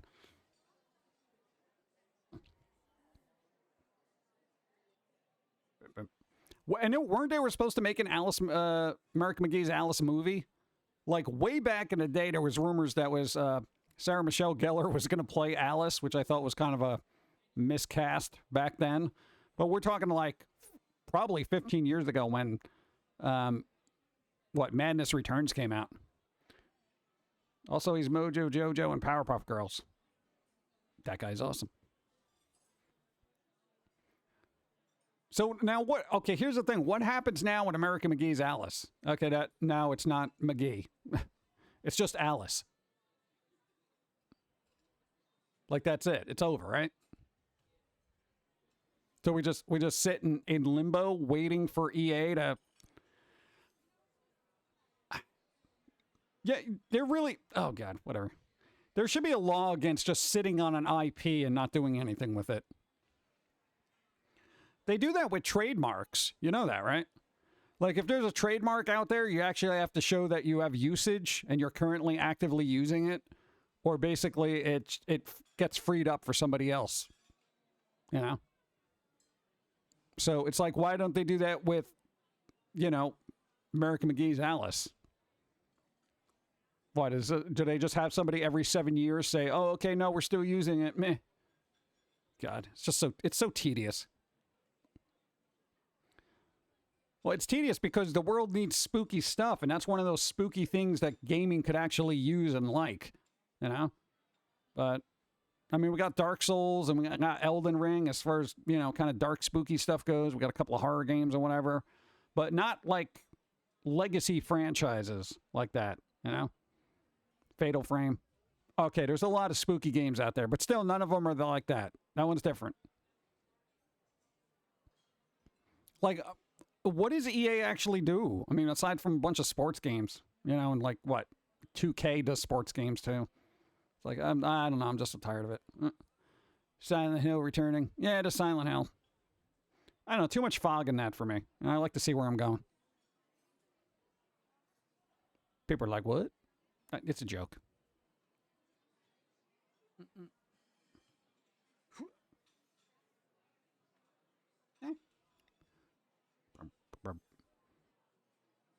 Like the Spider-Man movie license. Yeah, we're just going to put out a movie.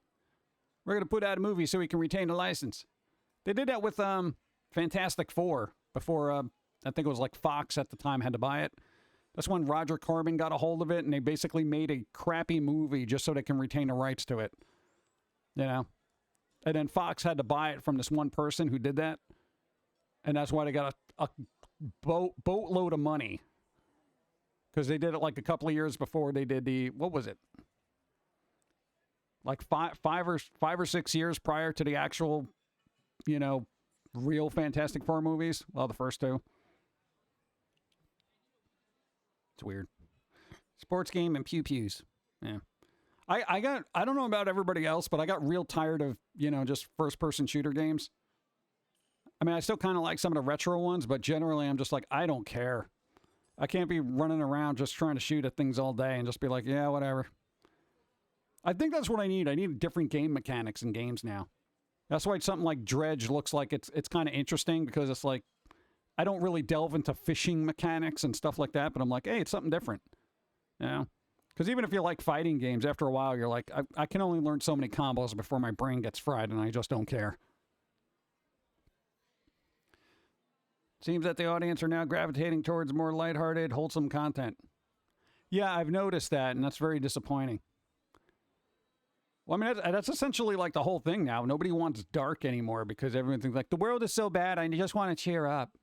I just want something wholesome. I'm like, okay, just keep sticking your head in the sand. But the world is so toxic and negative anyway. I just want something happy. Ugh.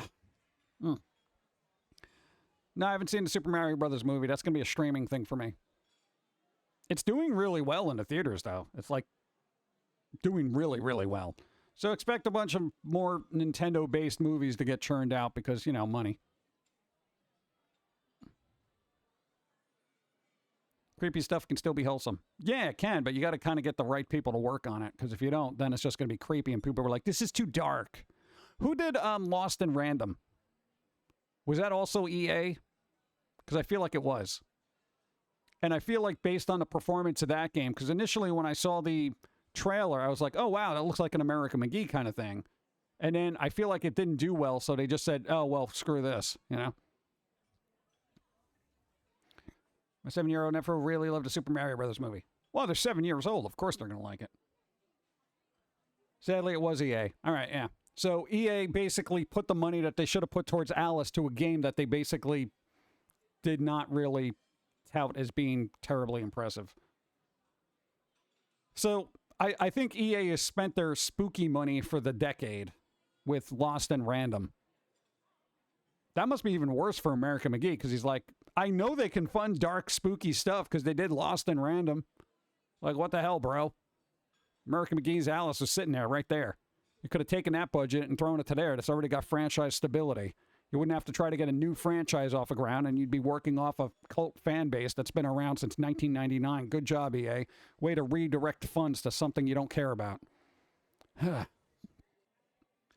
was under EA's indie group. Then why doesn't EA's indie group then actually make something indie with American, whatever, dude. Trying to understand what EA does is like EA just stands for everything's asinine. You know, it's like, God. Lost in Random was actually pretty fun, but I think some people didn't like that you had to use cards to fight.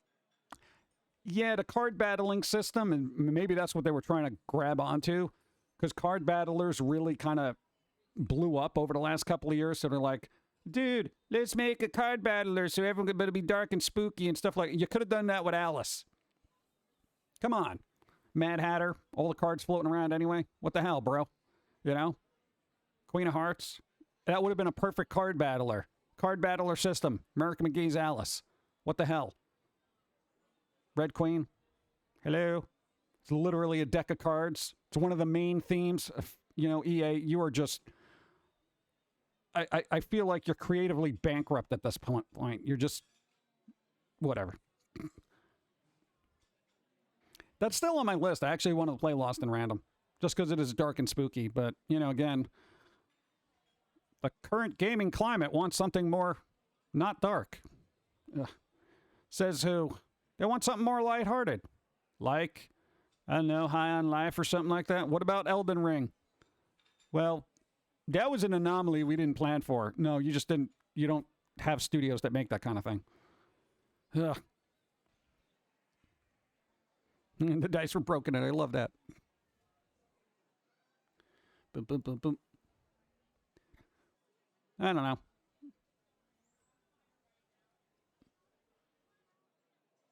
They probably thought that the creepiness was what tanked it, not the gameplay. Yeah, a lot of companies that actually don't understand what they did wrong with the game will just blame the aesthetics rather than the actual gameplay. Oh, it can't be the mechanics or anything like that. It must be the aesthetic. If we just repackage this with a lot of cutesy characters, people will love it. Okay, yeah, that's how that works. Do. High on Life was a trip, pun intended. Yeah, any update on Roland? Roland. There you go. Where's Roland? Roland! Damn it. What? No, I don't think nobody's hiring them back. They're just going to be like, all right, well, this was our chance to get rid of them. That's it. Forget about what it says on paper. I don't know, man, but the world needs more spooky. The world needs more spooky, The Wednesday Addams series did good. Dude, the Scream movie did good in the theaters, stuff like that. People like spooky stuff. You know? What's up? Jason Campbell's. What's up? Boom, boom. Still waiting for Liza P. It looks fantastic. That does look good. When's that coming out? That should be coming out soon, damn it. Wasn't it like third quarter or something? Yeah, Stranger Things did good too. That was kind of creepy, you know? So it's like there's creepy stuff out there and there is a market for it. It's just maybe EA's just, you know, they're like, whatever. Again, they probably just said Lost in Random didn't do well, so why would American McGee's Alice? It just would be better if they tried to actually make it work. You know? Yeah, if I actually wrote to EA, do you think they would actually read it? Like, here's the thing, because I would actually like to write to them and be like, look, bro, you know? I need to be their spooky consultant, you know? Yeah, Black Mirror. I don't know, it's just sad. So sad. What? Stefani, what's up? First time catching you live. What's up? Just want to say thanks for the years of great content. Thanks for putting up with it. That's the important thing. Thank you. Another person with a high tolerance for tomfoolery. Like that. Parasite Eve needs a remaster remake. Yeah. I think eventually it'll happen. You know, it doesn't need a remaster. It needs a remake at this point because I don't think anyone wants a remaster. Some of the gameplay was kind of janky back then, from what I remember. Yeah. The best day for a date is August. Yeah, so like third quarter. Third quarter there. Yeah, probably be fourth quarter. Old Film Code, The Others. That's a creepy movie. Oh yeah, that had Nicole Kidman, right? Creepy movie. Creepy. Anyone here watch Bluey? Hearing good things about it. And one of the more popular shows right now. Nope. I haven't watched Bluey. Nope. Non-coffee. It's water.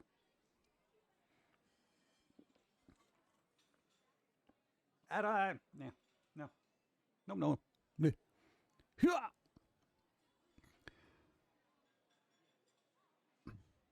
Bum bum bum bum bum bum ba do do do do do bum. I don't know. Is there any like good shows on YouTube I should actually be watching that are spooky? I want good spooky shows, and I don't think I'm gonna find them on like network TV or good spooky games. I know I'm not getting them from major publishers. You know. I want a creepy vampire game. This just isn't one of them to get abandoned. I don't know. Is Redfall gonna be creepy? I don't know. Is Redfall going to be creepy? I feel like it's Left 4 Dead, but with vampires. And Better Than Us is kind of creepy. It's about robots. Ooh. Robots. The robots. Robot uprising. Bum, bum, bum, bum. First time seeing your content was the Christmas episode of MySpace. I don't even think we were on MySpace. Somebody put us there. There you go. Nice. God, that was like, I want to say 2004. But that's nice. No, it's cool. The only cool vampire game played recently was V-Rising, and it wasn't bad. MySpace is still a thing. How? How is it still a thing? I feel like it can't be. Well, I mean, I'm sure it got a resurgence when everyone from Twitter claimed they were going to leave the platform because Elon was doing Elon things, you know? And I got to tell you, dude, most of the people I've seen on Twitter who are just like, I'm leaving Twitter, bro. I can't deal with this Elon guy. Dude, they're still on there. They're still on there. You know, it's like maybe a handful of celebrities dipped off the platform and they're like, yeah, we out. But, I mean, dude, less celebrities on Twitter is always a good thing. No, because I don't care what they're doing. It's like, shut up and make your movie. I don't care. You know, I'm going to sit there and hear the sideline politics about some guy who played like a doctor on a show. And they're like, oh, okay. You know, that makes all your political views super relevant because you read a script about being a doctor. So that everyone assumes you must be educated in the whatever field of medicine to give your real life input on it. I did read several scripts about various infectious diseases. Okay, then. What the hell ever. I'm still on Twitter. It's an addiction. I literally just post on Twitter. I don't do the back and forth thing, you know. It's just like I don't. Bleh. Friendster is still a thing somehow? What? How? There's nothing near as good as Twitter. Well, here's the thing. Twitter is that thing, and we've covered this before, but the short version is Twitter is still a thing because people are on a psychological and chemical level addicted to the drama that happens there. So Twitter is basically, I feel like, an addiction for people, and that's why they never leave. You know? This is your brain on Twitter kind of thing, you know? Again, the short of it, you know, conflict causes, you know, little chemical reactions, so you get all reactionary and blah, blah, blah, blah, and blah, blah, you know, dopamine, etc. It's like, I'm not going to hear and pick apart the psychological usage of internet users, because generally I don't care. Let's see. Chat room still exists, though. I haven't been on one since 2000 some. AOL chat room. I'm on Twitter still because some of my favorite comedians and creators are still on it. Yeah. Well, that's just like, that's all you can do, right? Like you want to follow up on certain people, but that's about it. I loathe and despise Twitter. The only reason I have one of those PC hardware contests that involves reposting. Yeah. Like, oh, I got to repost. Movies based on documentaries have me going back to do my own research. Movies based on a documentary based on a movie that you might have seen years ago that was vintage and found out to be not true. And there's a documentary about that as well. Huh? Just watch it on Netflix now. Wait, what? It's a documentary about the documentary that Netflix made about the documentary. What? Documentary Inception. Dude, you don't think that's a thing? Documentaries about documentaries? We're going to counter your documentary with another documentary and pick apart your documentary. And then there's going to be a documentary about our documentary documenting your document. What? Netflix, the king of content, which is now all canceled. Yeah, king of cancellation. That's all they do is get stuff and then they cancel it. Canceled. Oh, God. What are you going to do?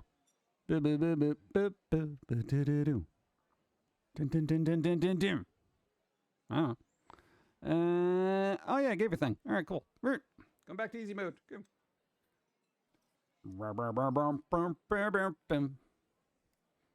I gotta do this more often. I should do a whole stream like this and see what happens.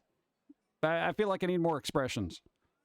I have them, but it kind of crashes OBS because we got a little overzealous with it. You know, it was kind of a reinstall OBS kind of event because we loaded it with so much stuff that OBS just said, no, I'm not doing this. Yeah. No, because I had 12 different faces, all with different expressions, and OBS was like, yourself, because I'm not loading all that in the background. I don't know, when are we getting something fun? When are we getting something fun, chat? I need a new game or something that's fun. The next thing I'm looking forward to is season 2 of Wednesday. Or maybe Sandman. Please, somebody replace Patton Oswalt as the voice of the bird, please. They're good when they do what they do good. I know I'm crazy, but sometimes I like having discussions on the internet. I know 90% of them turn the garbage, but that 10% is worth it to me sometimes. Yeah, but those, where are you getting 10%? I'm lucky if I get 1. You know? Because it just inevitably devolves into people yelling at you and then inevitably blocking you. And then it's like, well, I guess conversation is over and we're not going to move forward or grow as individuals. So here we are.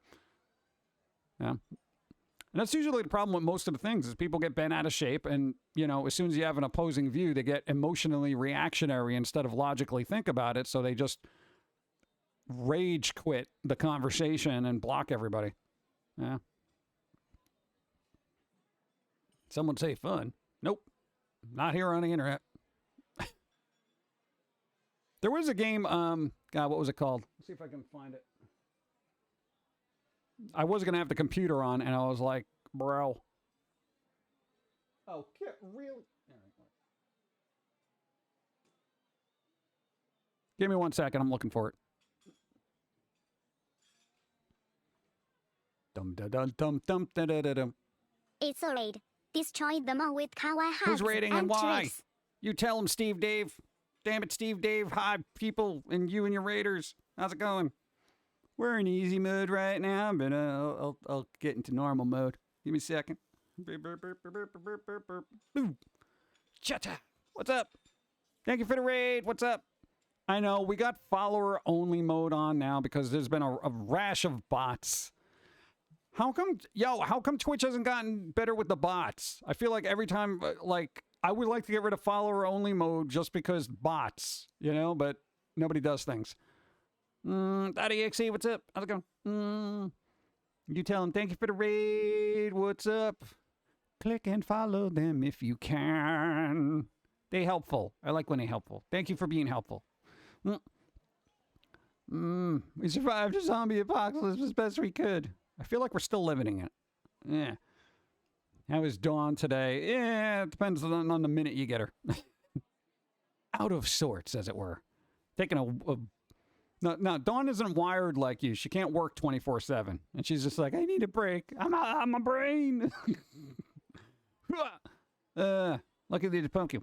Lucky pumpkin, total fun of the mega wacky entertainment of this pumpkin guy. I guess that's me. Programmers just get better at building them. Yeah, I know, but shouldn't Twitch have better programmers to work around the programmers that are working on stuff that's messing up the stuff? I mean, come on, man. How difficult is it to block a little bot from your chat room there, Plants for Zombies challenge run, difficult. Crazy Dave, extra crazy today. Dude, I love Plants for Zombies. I want them to... Oh, God. That was EA as well. For those that just came in, we missed out. EA is just, EA. Are they going to release another Plants for Zombies game? Ever? Because they had, original, they had Garden Warfare 2, and then, Battle for Neighborville. And it's like, bro, where's the new one? Advanced programmers are on strike. They're on strike! Plans for Zombies 3 is coming? When? It's in development right now. Yes! Thank you. See, I didn't know that. Nice. Is that why EA is not putting out another Alice Madness Returns? We put all our money into Plants vs. Zombies. Bro. One was made, it was scrapped. Oh, God. Come on. And the Plants vs. Zombies. Damn it.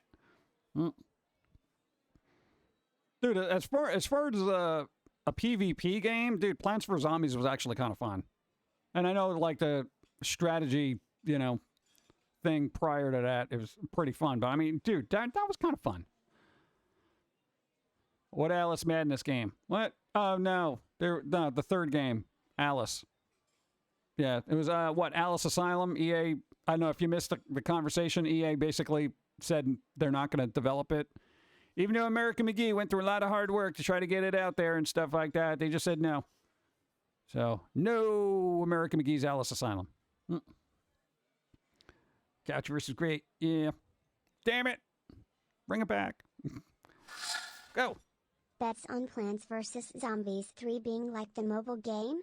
I mean, it's a possibility. But as mobile is getting better, those lines are starting to blur a little bit.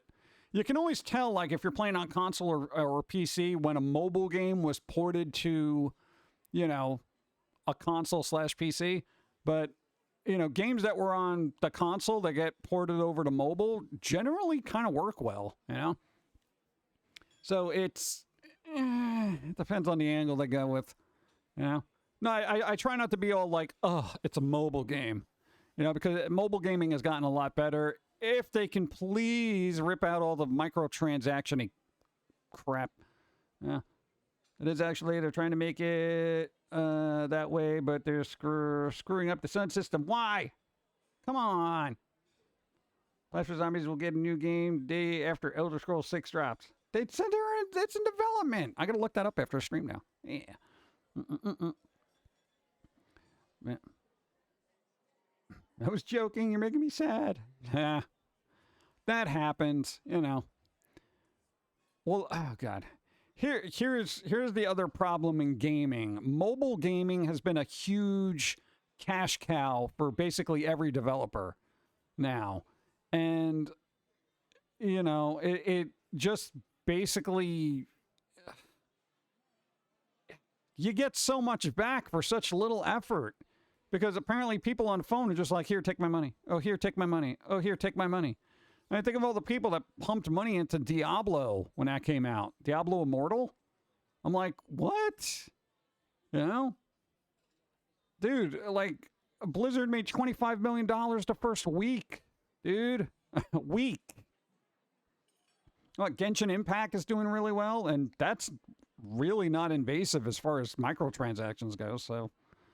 it's like a lot of ebooks. All the ebooks. Mobile gaming is like, it's 99 cents. Why not? Well, that's the problem, man. It's like some of the costs are so low. But if you keep adding all that up, you know, especially when you're doing like loot crates or rolls or whatever you want to call them, it's kind of like, dude, 99 cents adds up real quick. That's essentially slot machines. Like, it's only $1, whatever. Click. You know? And it's like, oh, well, I guess I didn't win. But, I mean, it's only 99 cents, so whatever. Just, and before you know it, you're in there, you know, $100,000 later, and you're like, oh, God. I didn't even get a 5-star character. What the hell? Oh, we did that this morning, by the way. Because we still play Genshin Impact, but we basically, you know, all those little in-game currencies we save up by doing dailies and whatnot. We got, what's that character? The little one? We got that one this morning. The one that was released yesterday. Yay. I don't know what the hell to do with it, but I don't know. I don't have the resources to level it, so it don't really matter. But, hey, I'm happy it's like I won. What am I going to do with that? They were playing the mobile version. We had to skip so many ads on Plants vs. Zombies. Oh, God, not the ads. That's the other thing, you know? When they run ads in between games, please. Dude, oh, God. Dude, Vampire Survivors, the mobile version of that, does it so well. The game is basically free, and it's like, if you want to watch an ad, they're like, hey, do you want to revive? Watch an ad. I'm like, that's good. Okay, I'll do that. That's legit. That's gives that ad, like, a lot of incentive to watch it. Especially in Vampire Survivors, because it's like, bro, I'm dead. My run is over. But I can watch this ad, and boom. Because if they're like, oh, watch this ad and get a little bit of in-game currency, I don't care. Whatever, just close it. You know? But, dude, to revive your character when you're having a really good run, yeah. Dude, that's the best use of in-game ads I've seen, you know, so far in mobile.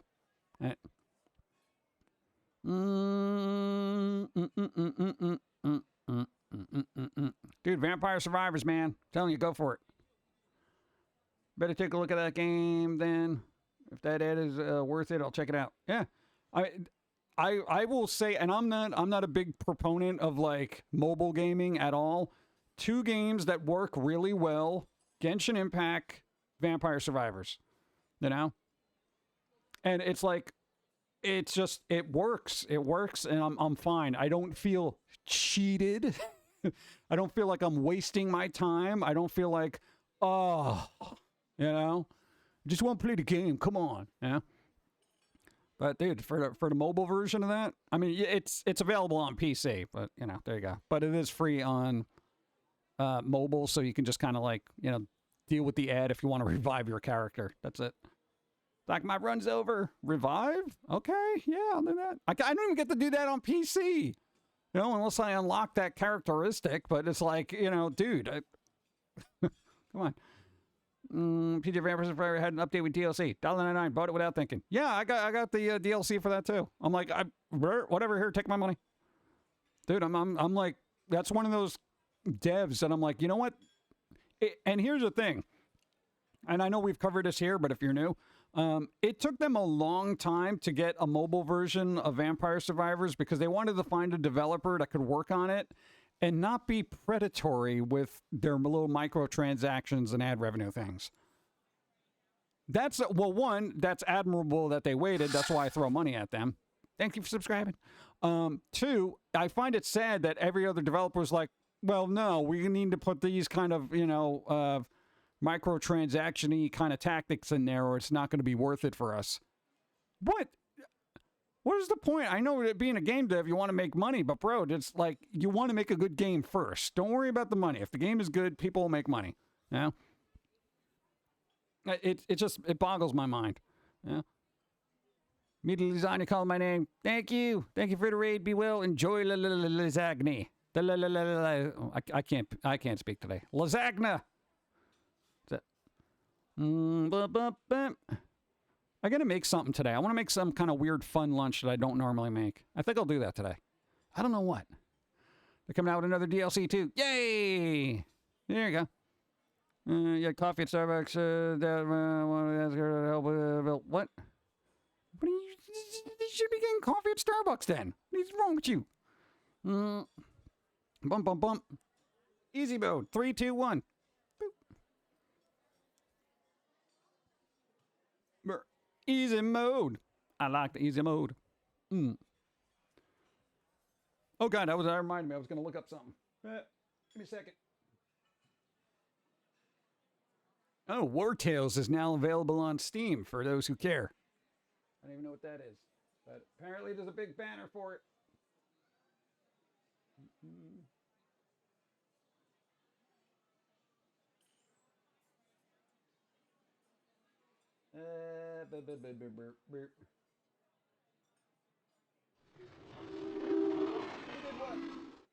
Japanese kids were taught early about gambling through the physical gacha system of figures and coin machines.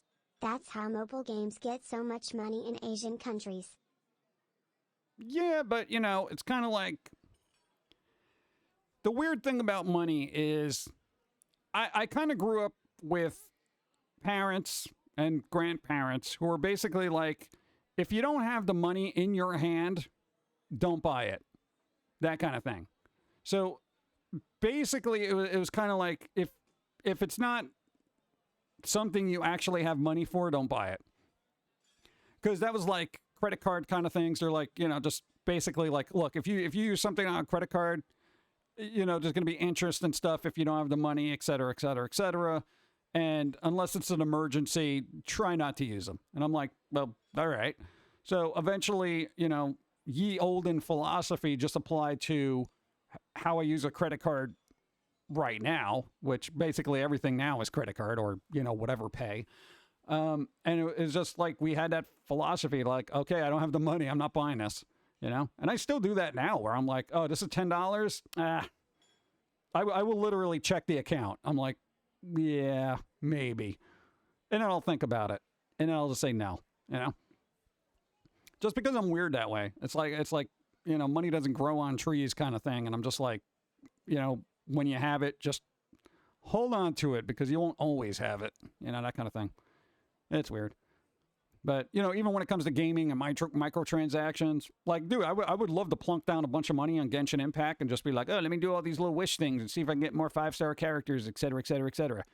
But I'm like, I don't need to be doing that, But a lot of people do. They just kind of get into that motion and it becomes habitual. And then before you know it, they're just like, $50 a day just playing Genshin Impact, trying to get new characters or whatever.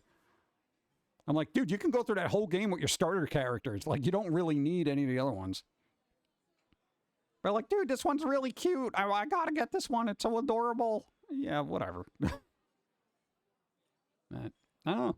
It's weird when cultures kind of just have that imbued in their, society. Like little plinko machines and stuff, and everyone just gets used to it. Also, I never got a thrill out of gambling. Like, we got a scratch off once and we won $100. And this was like a decade ago. We got a $100 scratch off. And we were like, oh, okay, that's cool.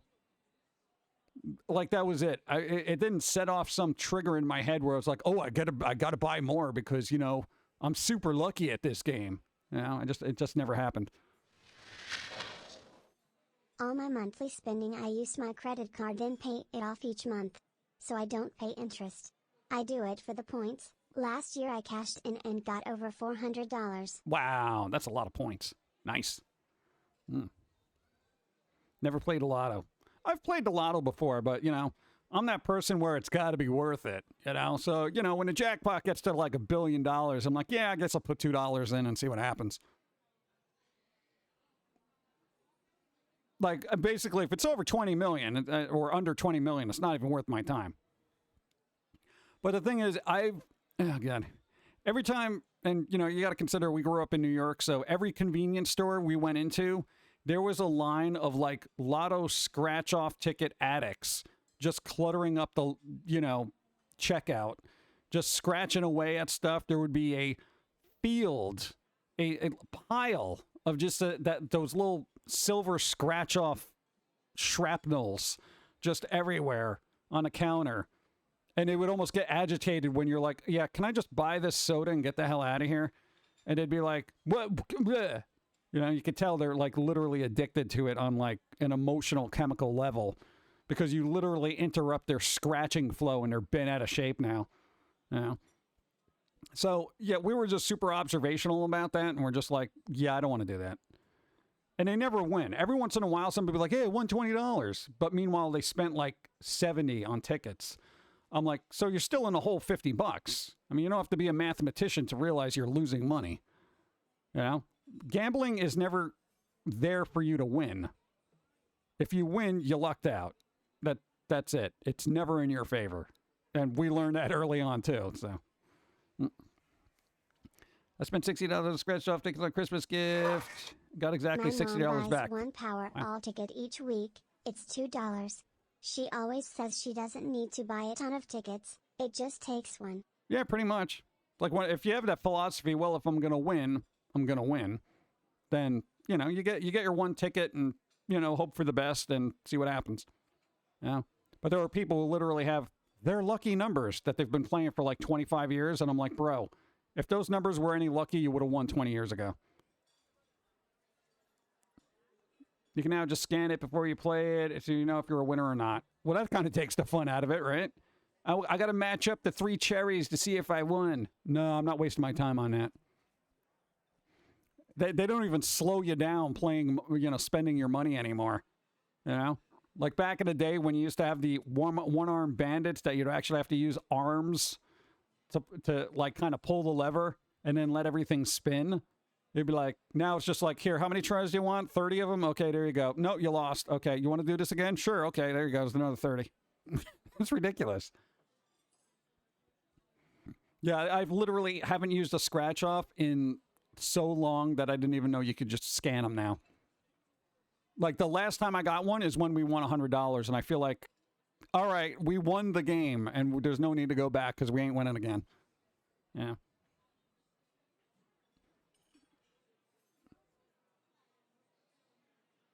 Dude, if everybody had that philosophy, I feel like a lot of people wouldn't be in a hole. I'm in a hole.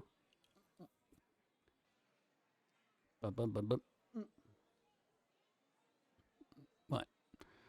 Well, I don't know what a reasonable amount of lotto playing is. But, if you go to a convenience store routinely and you see the same people in there every single day doing scratch-off tickets, a lot of money's going out. Like, a lot. My father won $5K once. After tax, it was like $2,100.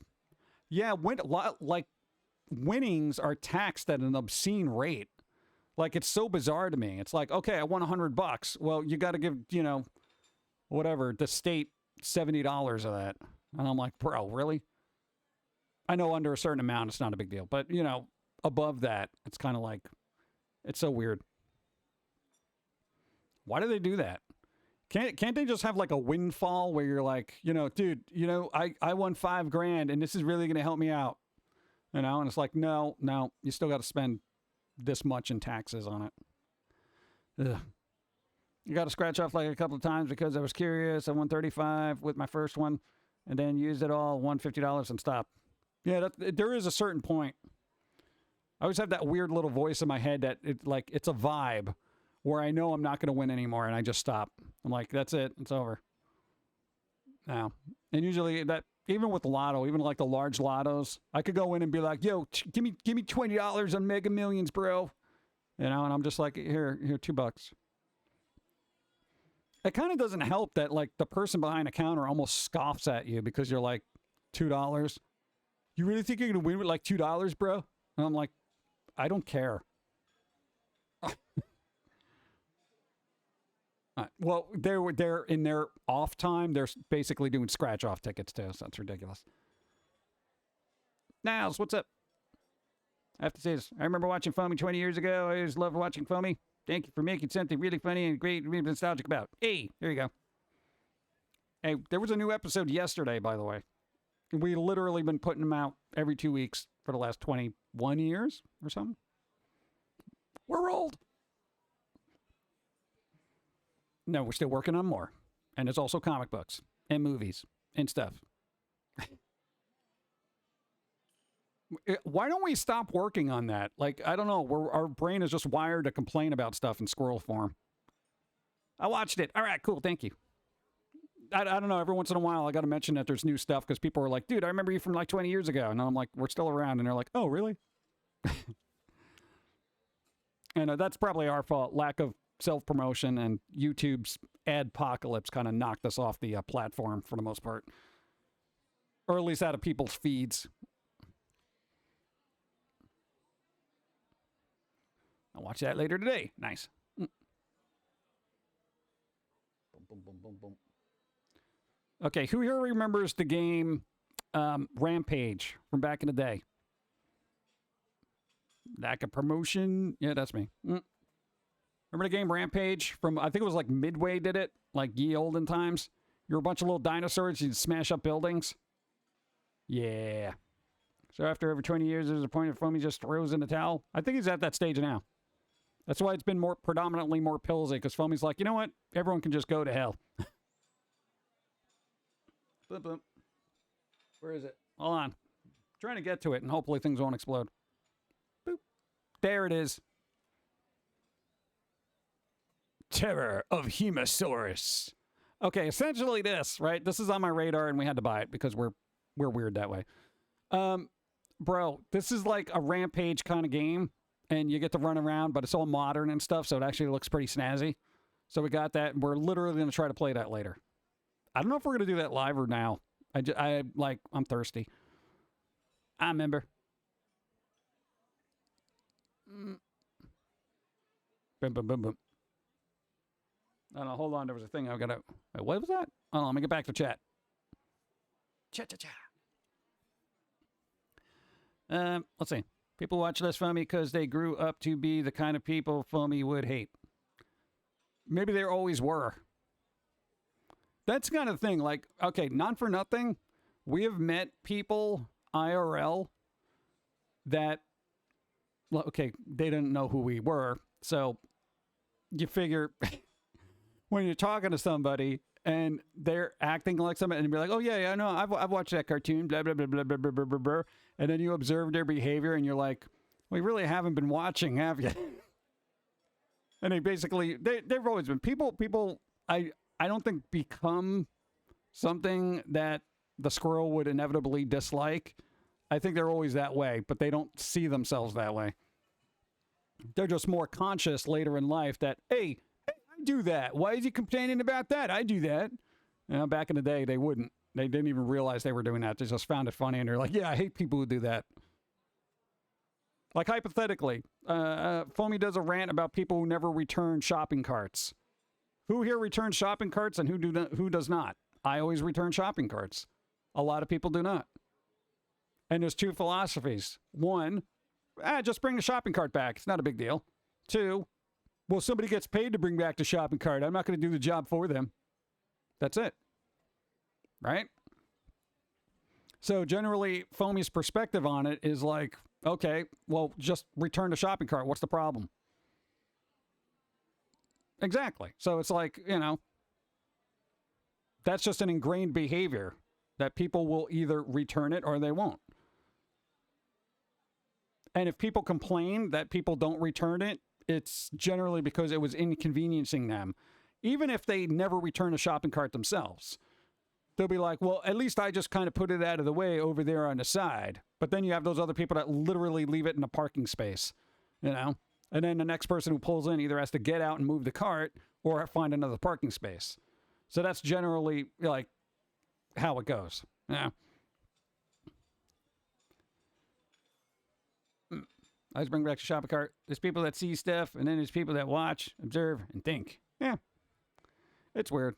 10 to 30 second stop. Go. People who worked customer service or aren't lazy return the carts. Everyone else's doesn't. Yeah. Maybe that's the thing.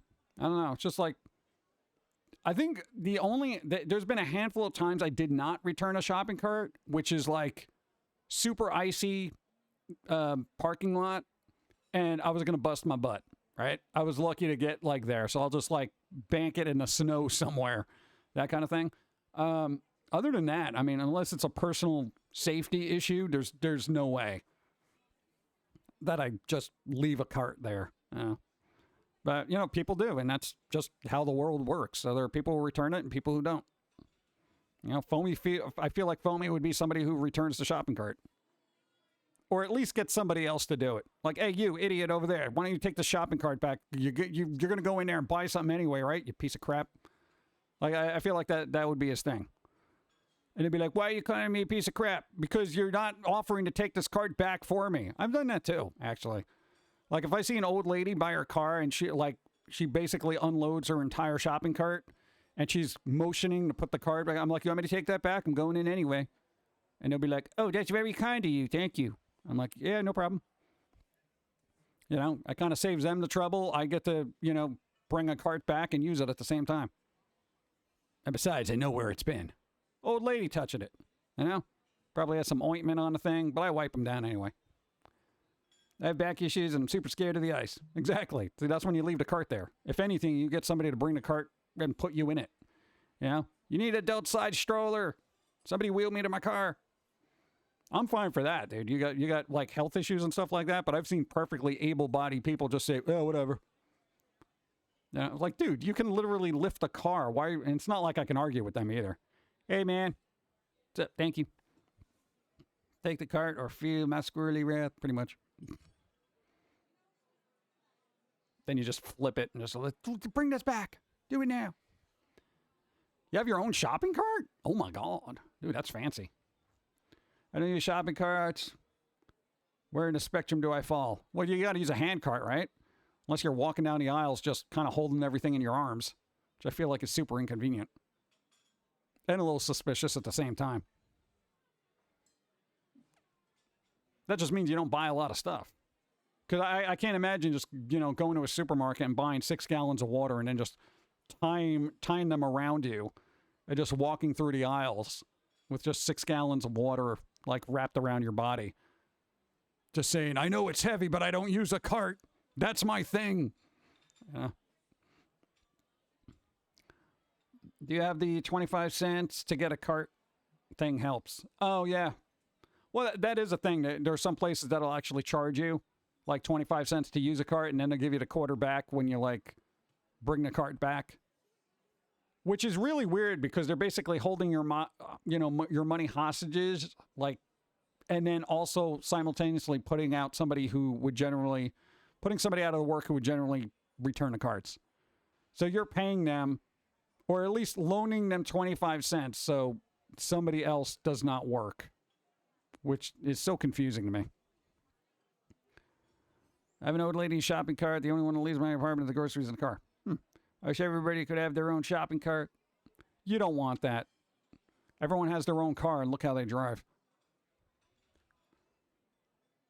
Thanks for reminding me I need to print some more tokens. More tokens! What, are you literally making, like, you're using your 3D printer to make the equivalent of Subway slugs from back in the day? You're that person who's, like, printing wooden nickels. Oh, yeah, you want 25 cents? Here you go. Here's your 3D printed quarter. All right, that's pretty clever. I mean, that's kind of clever usage of a, 3D printer. Loaning them to do your job, right? I print my own Subway tokens. That's kind of hilarious. There are free quarter-size tokens you can use for Aldi carts. Oh, all right. That's kind of cool. Do you imagine being a person emptying those things at the end? Who did the 3D printed quarter? Manager, boss. There's somebody out there. There's somebody out there 3D printing our little cart tokens. Oh my God. It's on the internet. They're just going to print them themselves. Have a family fold up shopping cart. I think that's what you call them anyway. Oh, yeah. No, I've seen one of those. We have one of those that we used to use to literally walk orders to the P.O. box when we lived in New York. That's crazy. Not literally, we didn't have a car, but the post office at the time was within walking distance. So, I mean, now we got to drive, which is kind of a pain in the butt. But, you know, back then we just packed everything up by hand and we just would literally walk it to the post office. It was only 2 miles, but it was still had a little shopping cart. The tokens I use are attached to a key ring. Oh God, I only use them to take the. You're that person that has to, like. You ever see those old timey movies where they put in a subway token and it's tied to a string, and then they pull it back out? You're that person. That's awesome. I picture like an Abbott and Costello routine, you know, where it's like the tall one goes in there and pays for it, and then, you know, the short one goes in there and he's like, yeah, look, I got my money back. What'd you put a real quarter in there for? What are you, silly? You're like, hey, it works. Hey, no, I don't judge. Use your brain to get ahead. There you go. Nice. Bricka high. What's up? I should get more coffee. I should either end the stream or get more coffee. I don't know which one to do. You want to hear Foamy rant on something? How about Foamy rants about people who want to hear rants? Like, you got nothing better to do than hear people complain. Why don't you do something and complain yourself? Waiting for people to do secondhand complaints. The hell? Now you're just being lazy.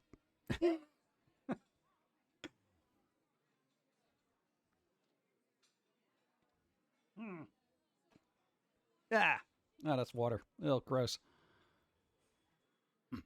Slow, real, actual, non-political news weeks. You figured it would actually be more politics in the news with stuff that's happening, but apparently not for some reason. And I feel like that's the case because people don't want to give any fuel to a fire that may cause problems. It's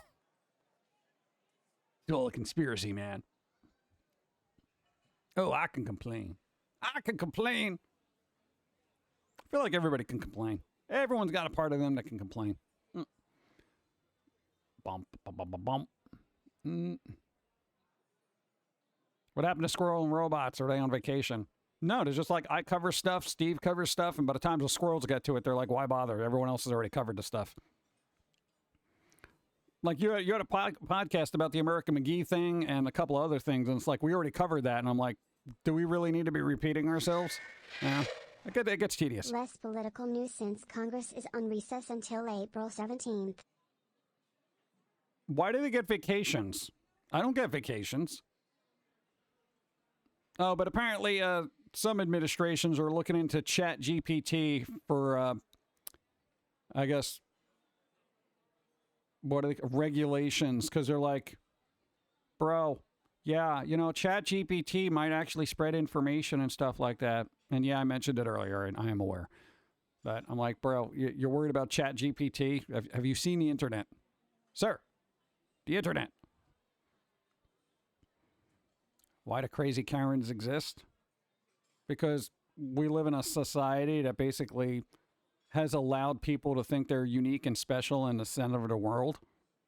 So people feel self-entitled and that they are important, when in actuality they should look at themselves as no better or less than anybody else. So blame society for that. Because everybody's special. That's why people react like idiots.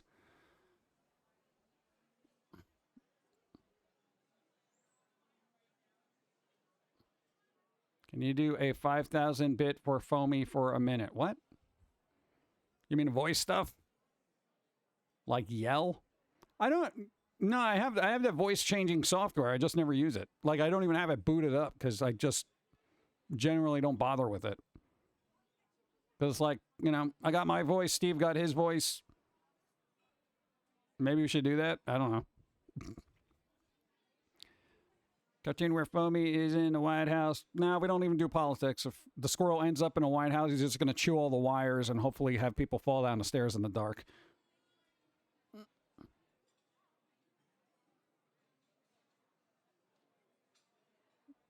I feel like squirrels would just do minor inconveniences to stuff to get people to break, you know, or just kind of stroke out, you know. You imagine just going around like, oh, the Wi-Fi's down. Dude, you turn off the Wi-Fi connection to somebody who's constantly using it, they'll flip out. You know? That, just interfere with the cell signal. I can't get, dude, I'm trying to load a tweet. Meh. You know?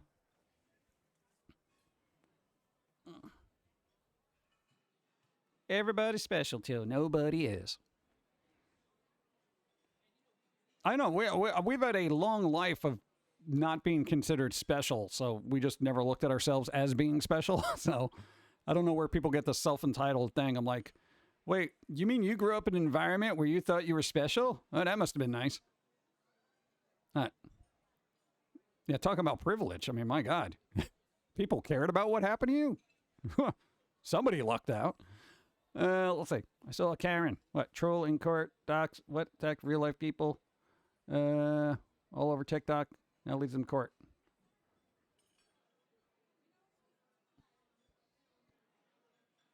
Yeah, well, that'll happen. Dude, what are you going to do with that? Bum, bum, bum, bum, bum. Pull off all the E keys off of a keyboard. I would do period. Just the period. You know? Because then they can't go to websites. You know? Then every document that they like type up will just, there'll be no periods. There'll be no stops in their sentences. It'll be like a long tweet that goes on forever. Hate being called, what? As an idiot, what? You're hard of hearing? Yes, I have autism. Let it go. Yeah. I know there are a lot of people that actually, you know, if they have, see, that's weird. I wouldn't even want to say it's special needs. I would just say, I don't know, sensory variance. Wouldn't that be better? I feel like that's a better phrase to use than like either special needs or blah, blah, blah, blah, blah, blah, blah, and the myriad of titles and stuff. I don't know. I think variant sensory processes, you know? VSP? Something like that, yeah.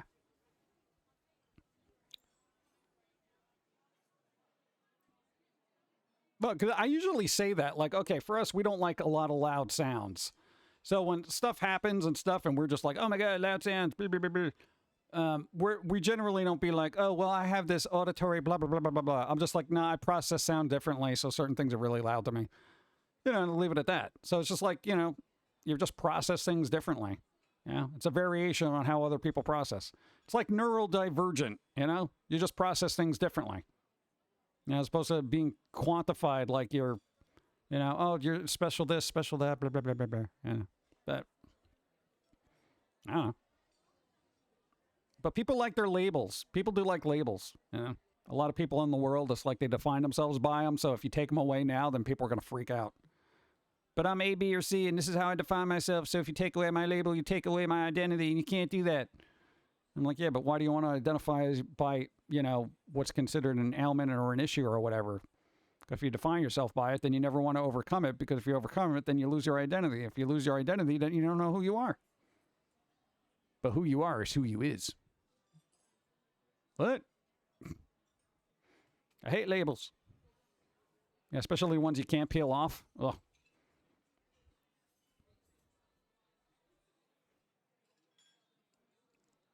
You should probably clip that, because I feel like that would be a good little clip to put up somewhere, and people be like, oh my God, that makes sense.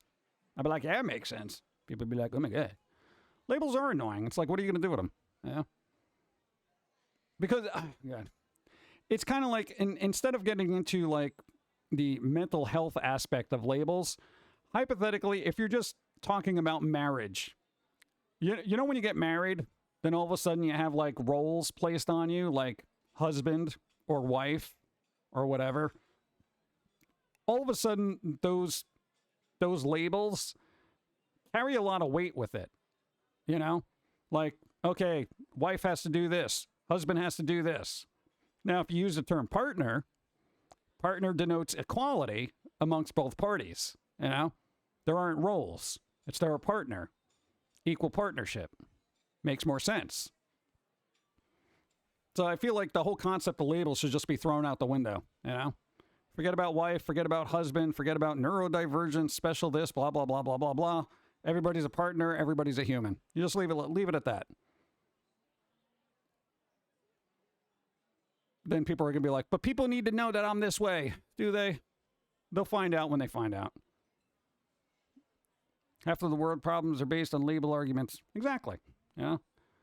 But it's like the easiest one to use as a reason to not use labels is basically husband, wife. Because it's such a historic, you know, there are two historic terms that people use that carry so much weight with it and kind of imply certain duties, you know, and responsibilities. But, you know, if you can just get rid of those two labels and just say partner, then basically it's like saying, okay, these two people got married and now they both have to do these things. You know, but then there are a lot of people who still have that mentality. Well, I'm not going to do that. That's something that they do, and this is something that they do, and blah blah blah blah. You know, and it's just it's such a mental hurdle that humanity has to get over with. There, I feel like we're just going to be mentally locked into it. I tend to ignore connotations and words and just go with the physical definitions. I don't even bother with definitions anymore, because even definitions are kind of just oddly interpreted differently. Like there's particular terms I could use by definition that are now considered technically offensive because how people interpret them. So it's just kind of like you can't even do that anymore because, well, this group doesn't like how that's, you know, implied or interpreted, and now this person interprets it that way and all this other stuff, and then before you know it, the one term that everybody used universally is now considered bad. And you're like, well, why is this bad? Well, this group of people don't like it. Well, why don't they like it? Because this other group of people use it the wrong way. Wait, so I can't use it the right way? No, nobody can use it now. Then what do? Don't use it.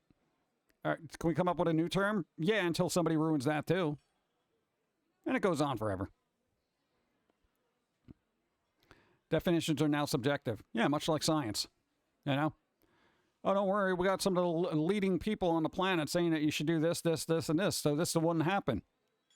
Don't tell me what to do. Wait, but this is science. Nuh-uh. That's what they want you to believe. Who? That channel on YouTube?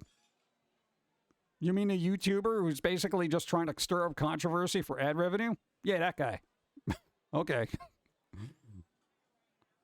Yes, trust your sources. Wow. I don't know.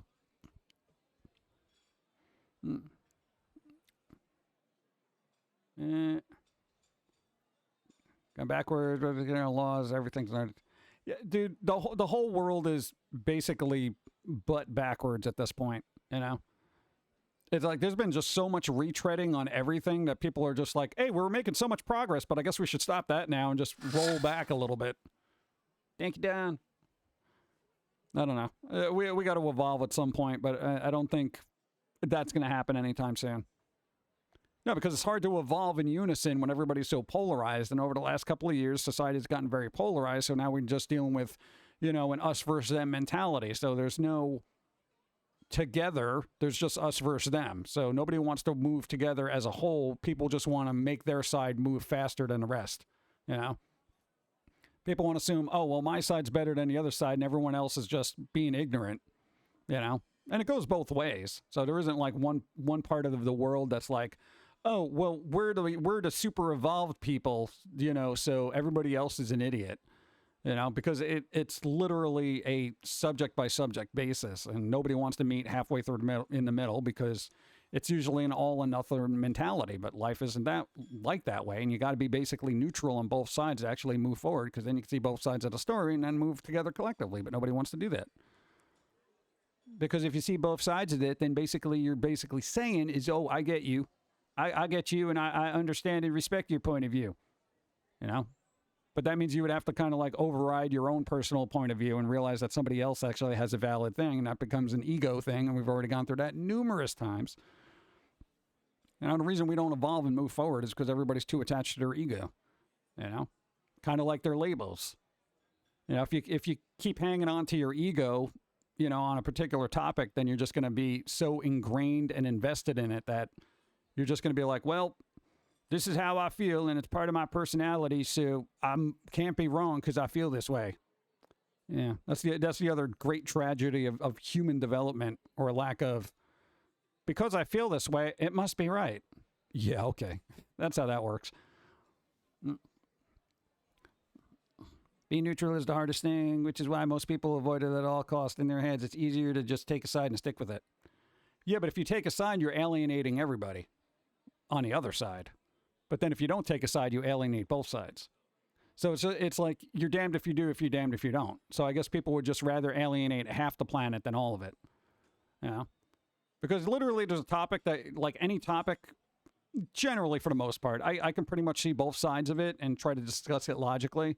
But people will have that irrational emotional reaction and be like, oh, well, no, if you can see this part of it, then you're blah, blah, blah, blah, blah, blah, blah, blah. You know, and then before you know it, it gets into this, well, I hate you, and now I'm not going to talk to you anymore, blah, blah, blah. This is why we don't even bother with politics and stuff here, because it's just way too divisive, and nobody really wants to discuss it. They just want to hear, you know, the inevitable echo chamber of their own thoughts. So it's like, whatever.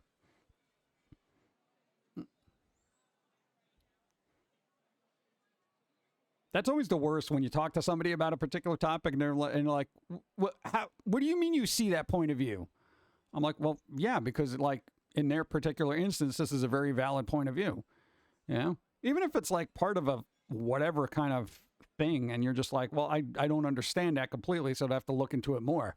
And then the other person's like, well, trust me, it's really bad. I'm like, okay, I'm not going to trust you. Let me do my own research first, please.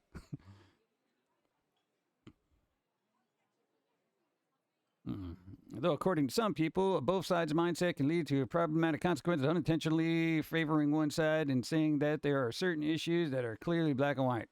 There are no issues that are currently clearly black and white, except maybe murder. I think we can all agree that murder is bad, right? Though there is the loophole of self-defense, generally, it's bad. I think we can all agree on that. But wait, what about this instance? Here we go, you know? I don't know. It's just like inevitably something has to meet in the middle, and basically think of compromises are important. They are. But the thing is, it's like it depends on how important the issue is to you. And then you can get into that mentality where you're like, all right, well, live and let live. I do get it, since autism speaks ruined the puzzle piece symbol for autistics because they decided to hide the fact that they were not wanting to accept autistics, they wanted to cure them. It's annoying when language gets complicated like that. Even if it's just a symbol. Well, yeah, I mean, dude, it's just like, oh, God, it is tedious. It is really tedious. That's why for all the weird little things that I guess, IRL you could be classified as, we just don't subscribe to any of it because labels denote a certain automatic perceived perception of you. And before you know it, people are like, oh, well, they're this way, so whatever. And it's just like, can we just ignore that? And it's like, let's deal with this instance. And if you can't adapt to the personality you're dealing with right now, then just walk away, okay? It's like, that's it. This is how I am right now. And it's not because of A, B, or C. Yeah, but you might have a chemical imbalance with your chemical imbalance, okay? And I always found out weird. Oh, you got a chemical imbalance. Okay, some people actually do. But I'm just saying, as far as the neurodivergent concept is, it's like I always feel like people get lumped into that kind of thing. It's like, well, you're not thinking the way everybody else is thinking. So you're a little different. I'm like, yeah, but have you seen the way everybody else thinks? Why wouldn't I want to be a neurodivergent? I'm diverging from the normal garbage that's happening every day. You've seen normal. It's terrible. So as far as I'm concerned, yeah, diverge away.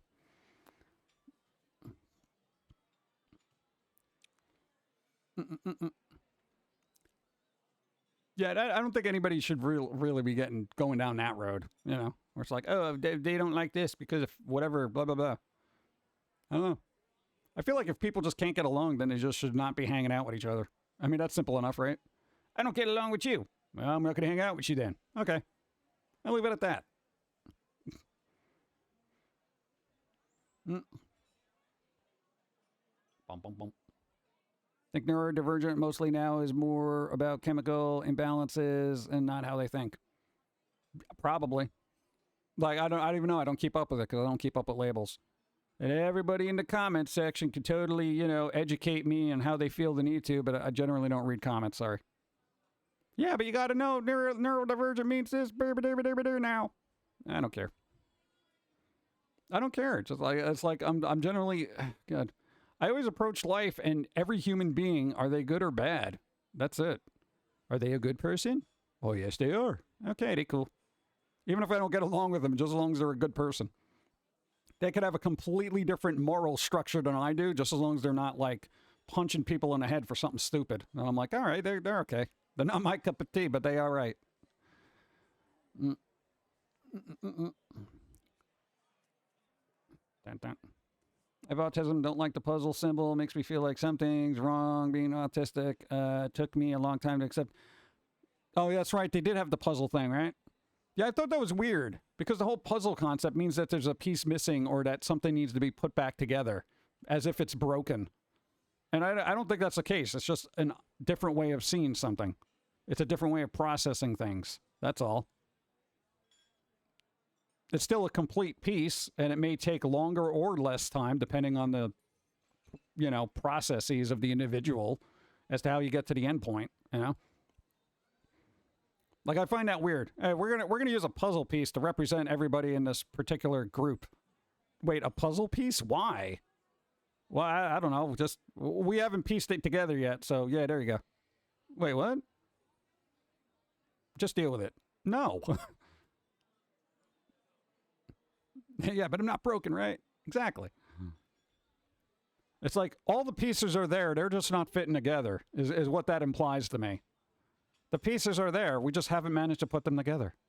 Well, why did it have to be put together? Can't they stand alone on their own and be a wonderful thing as they are? That's not how puzzles work. Well, stop looking at me like a puzzle, you idiot. Not a puzzle. I'm not something that needs to be pieced together. I'm working, right? Shut up.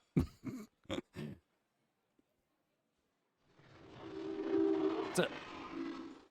The symbol that most autistics accept now is a rainbow infinity symbol. What? A rainbow infinity symbol just, in my mind, registers as LBGQ plus forever. Like, no, I'm in it for the long haul. Like, that doesn't make any sense to me. It's the rainbow infinity? What? That can't be real. Is that real?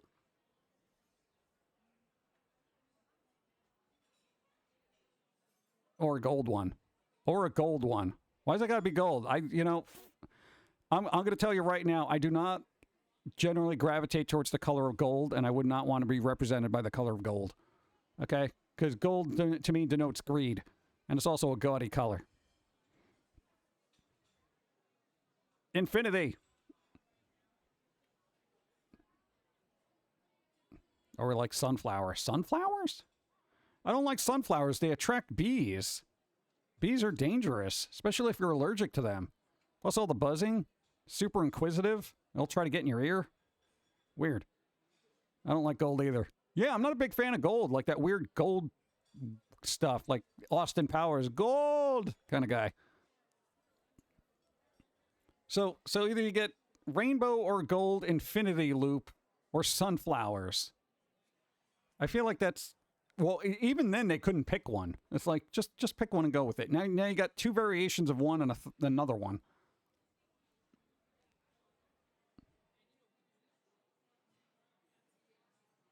Gold isn't greed, I just pan for it. Never really get any. Never pans out, does it? There's a pun in there, right? Gold never pans out. Honeybees are pushover. No, we got those weird little bees that are just death bees. What do they call them? No, not hornets, you idiot. The other one. Not bumblebees. Not honeybees. What are the bees that are really aggravating?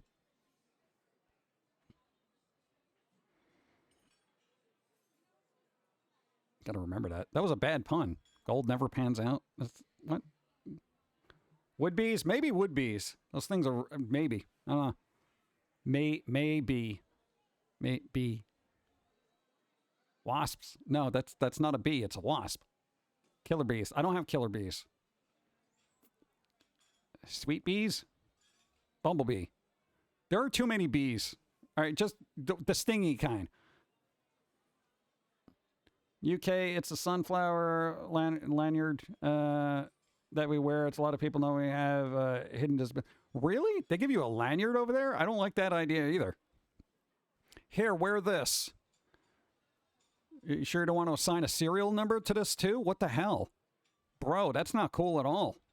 Dude, if somebody said wear this because we want to identify you as A, B, or C, I'd be like, you know what you can do with this? Yeah, absolutely not. Hell no. Here, just wear this little sunflower. No. I don't like bright colors, let alone lanyards. You know, just tell me I have a fear of lanyards. You always have felt afraid that somebody's going to grab it and strangle you.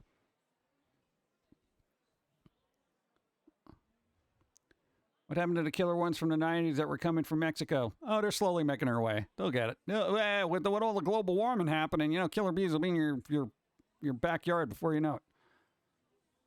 There are 20,000 known bee species in the world, and 4,000 of them are native to the United States.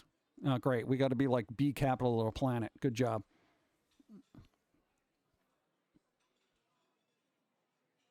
Lanyard? Wear a lanyard. I wonder if I still got that weird lanyard that I have. It's when we worked at Tower Records. That's like the only lanyard little thing that I actually have. It was funny. We put a Dilbert thing on there. I know Dilbert's on the outs of it, but it was a fun for retail thing. Give me a second. Let me see if I can find something from 2005.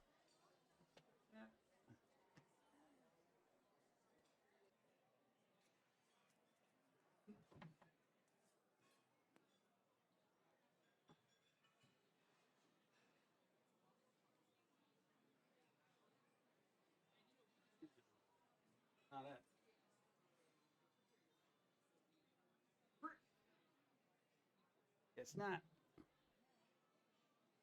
Well, I found one, but not the one I was looking for. It's the other one's in a box. No, the other one had a. I taped a Dilbert comic strip on there that said, I get paid no matter what I do here. And he's like fiddling with paper clips or something like that. Yeah. Despite being the most gentle bee, bumblebees are slowly dying out because of people being afraid of bees and invasive species from other countries. Bumblebees are the ones we get honey from. Well, that's all right. Once we kill off the bees, we'll all die, so that's fine. I'm okay with that. I'm not worried about it. People will die off, and then something else will come back. Maybe something a little bit more interesting that doesn't have Twitter. There you go. Yeah. Look. I work here, chat. It's freaking Tower Records lanyard, bro. No, they would tell you to wear it, but you didn't. You just basically have it in your pocket in case management walked by. Hey, where's your thing? Oh, yeah, I had to take. I was on break. Whatever. Hey, can I put this on and go to Japan and then just walk into the store like I work there? Because that'd be kind of cool. Dilbert isn't online anymore. Yeah, well, you know, creator had a big mouth, apparently. I'm like, bro, what is wrong with you? Ugh, God, that takes forever. Yeah, I don't know. It's kind of weird. In Dilbert's case, well, at least the creator, like, do they not think when they speak, allegedly? Because it's weird for us. I mean, well, we don't really have any like extreme opinions, so we're just like kind of middle of the road. So I don't know. I guess if you're in that kind of position and you have like opinions like that, then you're just like, yeah, whatever. I'm gonna say this because I'm me. Whatever. Later, Tenebris. What's up? Some guy worked Tower Records. Well, dude, that was ye olden times. All right, dude. The last one closed in 2005. So I'm surprised that lanyard hasn't rusted over and been, called to the Smithsonian. Probably not. You need the T-shirt and the official shirt badge, not just the lanyard/badge. Maybe I could find one online, right? Just walk in there. I'd be like, yeah, I handle the import section, which is basically all the American music, all the Western music over there. Hey, I would be considered an expert over there. And they could be all happy because they hired like an authentic, employee from Tower Records that used to be in America. And then I'll be this nice little oddity over there in Japan. To be like, oh, dude, look at him. He's actually from over there and knows about the music and stuff and, actually cares about music. I wish more employees were like that. But they would be like, oh, my God, you worked at the original ones? Yeah. I worked at the original U.S. one. I actually met Russ Solomon, damn it. True story, actually. He had to visit the store. What? You think it would give him a little bit more clout, or they would just be like, well, no, get him out of here because he was probably the one that destroyed the U.S. franchises.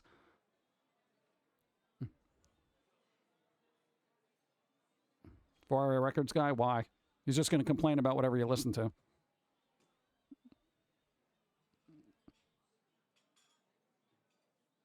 But here's the thing. I'm wondering if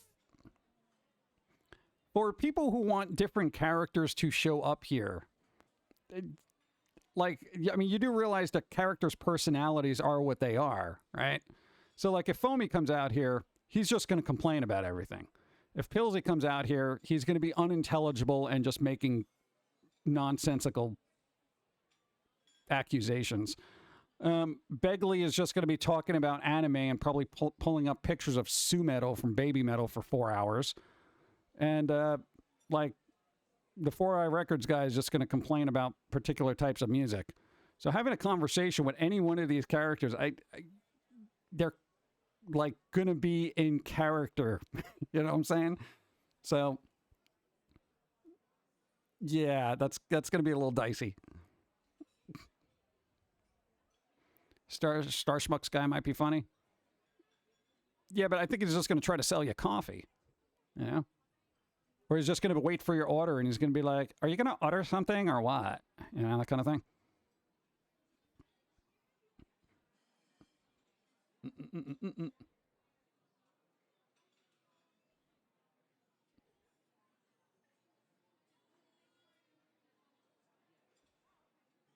Not talking about time travel. Time travel?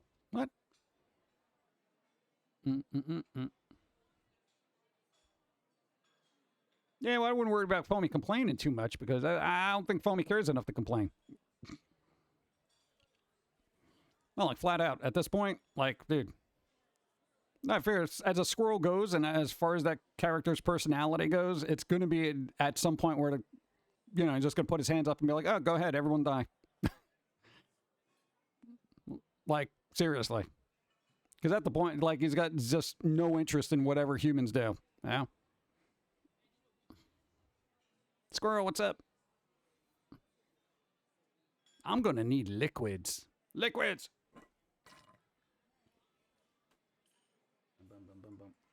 I got some melted ice cubes. I guess that's something.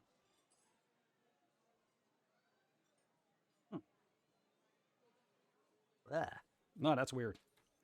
I don't think I like that. Let the squirrels be live on stream, please. You're not going to like it. No, nobody. Everyone thinks I'm joking. Because here's the again, Foamy is going to be Foamy, if that makes any sense.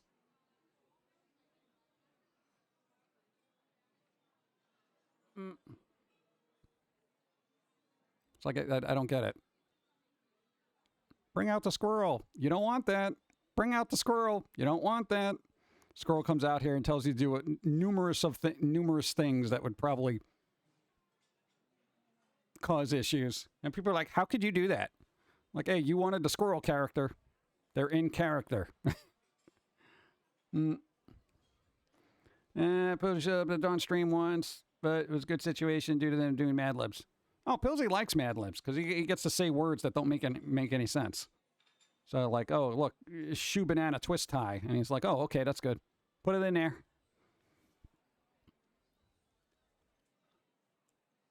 Bum, bum, bum, bum, bum, bum.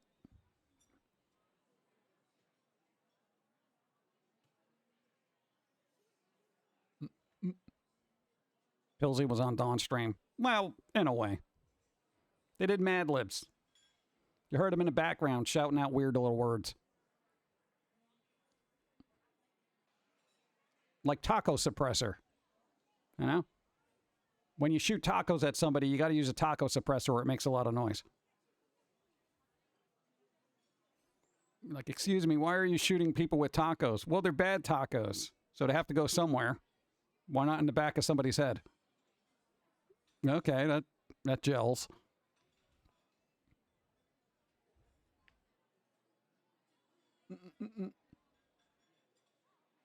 Think you'd rather Pilsy than Foamy? Foamy would get the stream taken down. Absolutely.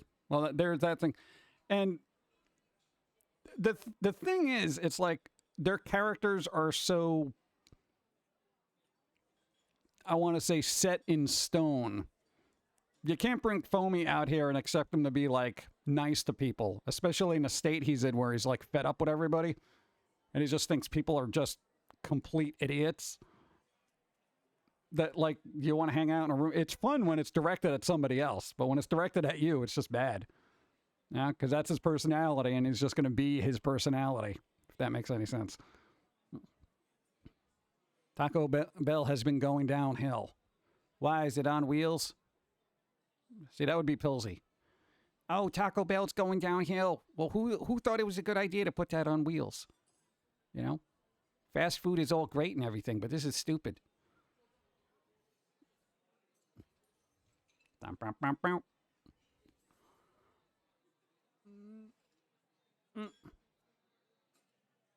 Used to listen to podcasts during long drives. How long were your drives? The podcasts were only like 10 minutes. Taco Bell had more to fall. Do they still use meat? Or is that a meat in quotes? Taco Bell was never going uphill? Well, then you're never eating it. Because I feel like I'm always trying to keep pushing it down. C-grade meat? Oh, God. Yeah, if I kept getting C's in school, they would call me into, like, the principal's office and be like, is everything okay at home? Maybe we should do that with our fast food restaurants. If we're getting, like, C-grade and D-grade meat, like, you know, just bring them into this consortium of concerned parents for fast food and be like, hey McDonald's, is everything okay at home? Do you need to talk? Are you having problems processing your meat? Because I know I am. We only use the finest ingredients in our restaurants. In that one restaurant in Japan where they require us to use the finest ingredients. Hello, Pumpkin Guy. How are you? All right. Doing all right. Is there any YouTube, Twitch streamers you would like to do collabs with? I would say Linus Tech Tips when he's talking about technology he doesn't like. I feel like Foamy would just take it up a notch. I'd be like, Linus, you're being too soft on this. This is an utter piece of crap that the developers of this actually need to try to get shoved down their throat. If they think this was a good product, they should try to digest it. You know, that kind of thing. Whereas just like, yeah, these people can just choke on this whatever, blah, blah, blah thing. I don't know. They're informative. Other than that, I got to tell you, like, I don't think we watch enough particular YouTubers consistently to be like, oh, I'd work with them. Like, well, we just don't. We watch more Twitch streamers, honestly, than we watch actual YouTubers. Like Cream, Burke Black, dude, Gassy Mexican, Psychora, whenever they're on. You know, Pumpkin Potion, Skin Teen. But those are like my go-tos, depending on when they're on. Oh, Man vs. Game, whenever they make a they're not depressed appearance. What? Smoke-a-loke's pretty good. If the internet wouldn't go insane, it would be funny to see tech support guy, do tech. That would be one I would actually bring out. Because there's nothing wrong with tech support guy. They're actually a very hardworking individual. If you're going by lore, in the Island series, he's already sold off his numerous tech support things and basically founded their own island. He's got his own company now. They're rich. They're a self-made individual. You bought 2 steak burritos, and I don't think there was any steak in it. Did anybody actually do that? Every once in a while, there's that person who's like, I got this fill-in-the-blank thing that supposedly had blah, blah, blah in it, and I had it analyzed at this lab. Did anybody take one of those steak burritos and actually try to analyze it to see if there was anything steak? Lawsuit. Just saying.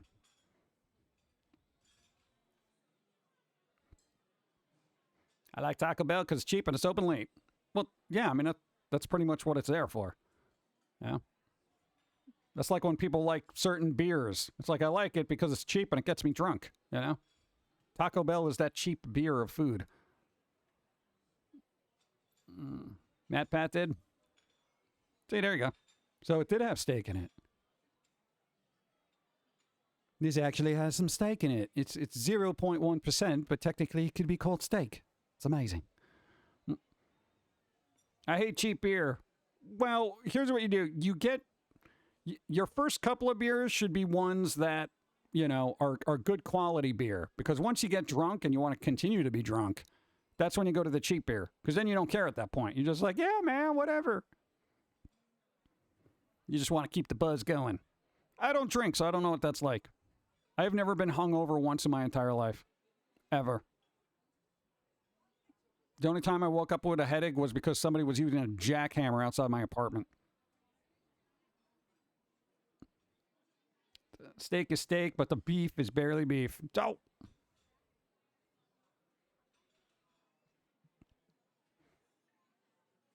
bum, bum, bum. Agree, buy both. So there you go. See? This way you can diversify your alcohol portfolio before you get drunk. You start with the blue chips, and then you work your way to the junk stocks. Oh, God.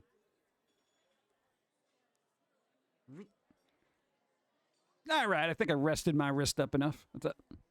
Oh, God, I've been on for 3 hours. Dude, Wednesdays are supposed to be slow streams. What the hell have we been talking about? Oh, God. All right, whatever. Yeah. Yeah,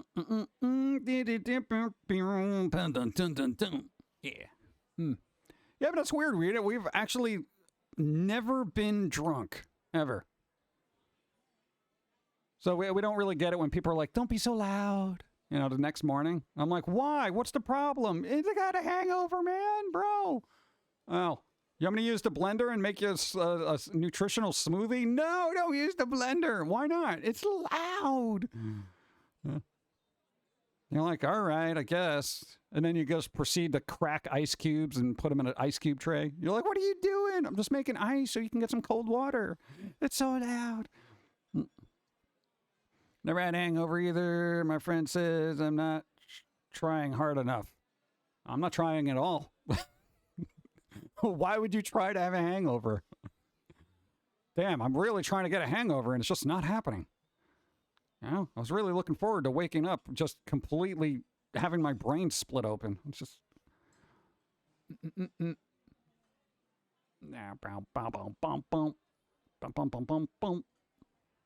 What was the most alcohol beverage we ever had? Glass of wine?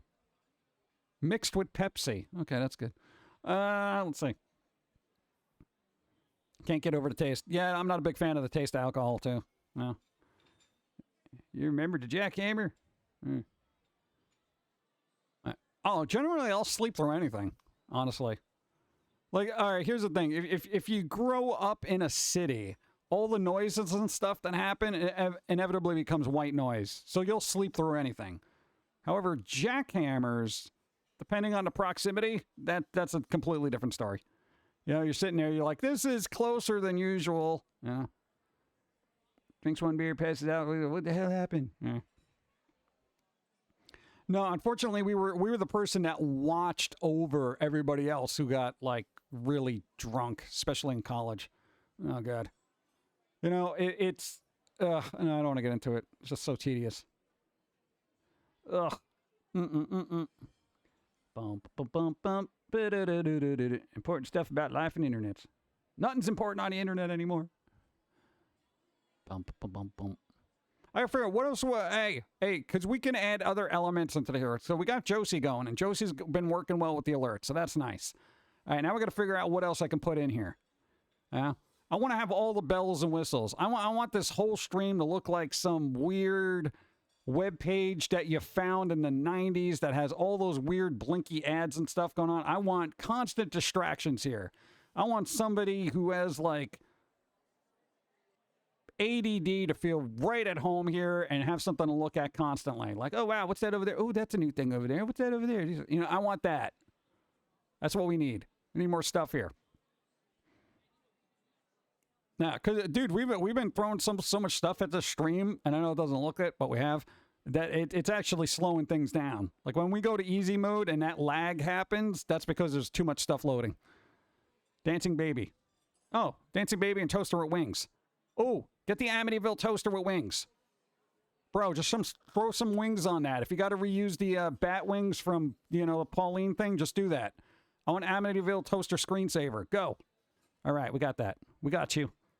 Try to get it for next stream. Do we have a hotkey left for that? Well, what is Alt-T for?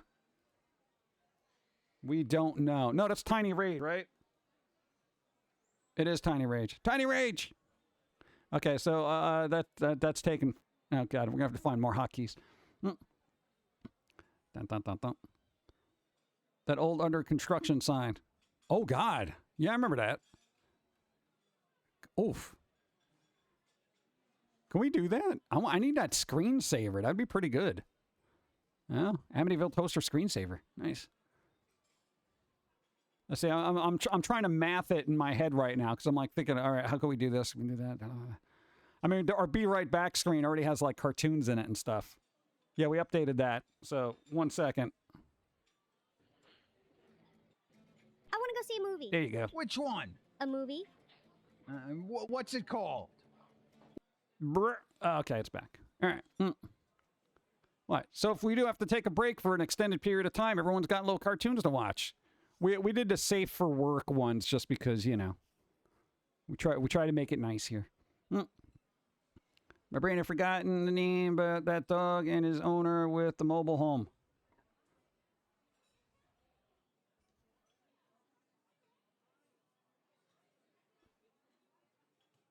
The dog and his owner with the mobile home. So basically any mobile home owner that's male with a dog. You gotta narrow it down a little bit. Reprinting cookie cutter that failed. Why? Why is there failures? You got to get the bamboo one. Get the bamboo 3D printer. Get the bamboo one. They're only $1,500. Oh, good. No, what's his face? Cream got one, and I was looking at it, and I was like, oh, that's really nice. And it's like $1,500. I'm like, I'm not, no. We got to focus on getting a computer thingy. It's been a while. I think the dog's name was Frank. Frank Footer. You made a character? Oh, that character. Oh, you mean Partfine and Roswell? Yeah, Jack Partfine and Roswell. Hey, we could bring Jack Partfine out here. We could talk about Bigfoot and UFOs and things like that. You know, the Mothman. That kind of thing. The print only failed because some of the letters I had mapped out were a little bit too thin. Oh. The support layers, I'm going to make them stronger. Got to support layers stronger. Make them stronger. Yeah. Boop boop boop. Boop boop boop. Ba-da-ba-do. Ba-da-ba-do. Hey, at least we remembered the name of our characters. That's nice. See, we're not that old. Here. Oh, yeah, I remember them. One of them had a dog, right? Oh, God. It's been a while for them. Yeah, there's been no reason to really bring them out. Yeah. What are they doing? They just added that little bit of foamy mystery from the series back in the day. Yeah.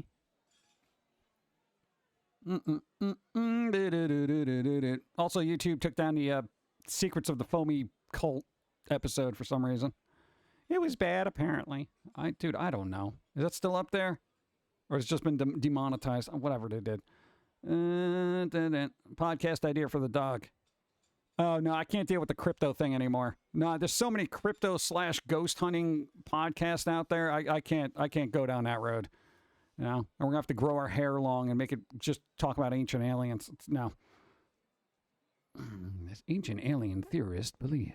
My brain forgot. Read that. No, got that. Read that. All right, read it.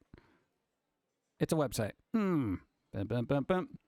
All right, so I don't know. I think we're going to wrap up. 3.5 hours is pretty good for a flipping Wednesday. It's unheard of. Oh, God. Dude, I was going to have lunch. We're creeping up on dinner time here. Dude, by the time I'm done with this, it'll be like 6 p.m. Oh, my God. Look forward to the day crypto and NFTs completely vanish. It's going to be a while. And if they do, it'll just be turned into something else. Besides, crypto's got a hold of real currency now. Yeah. I know, a couple more scams. I think one of them will bust eventually.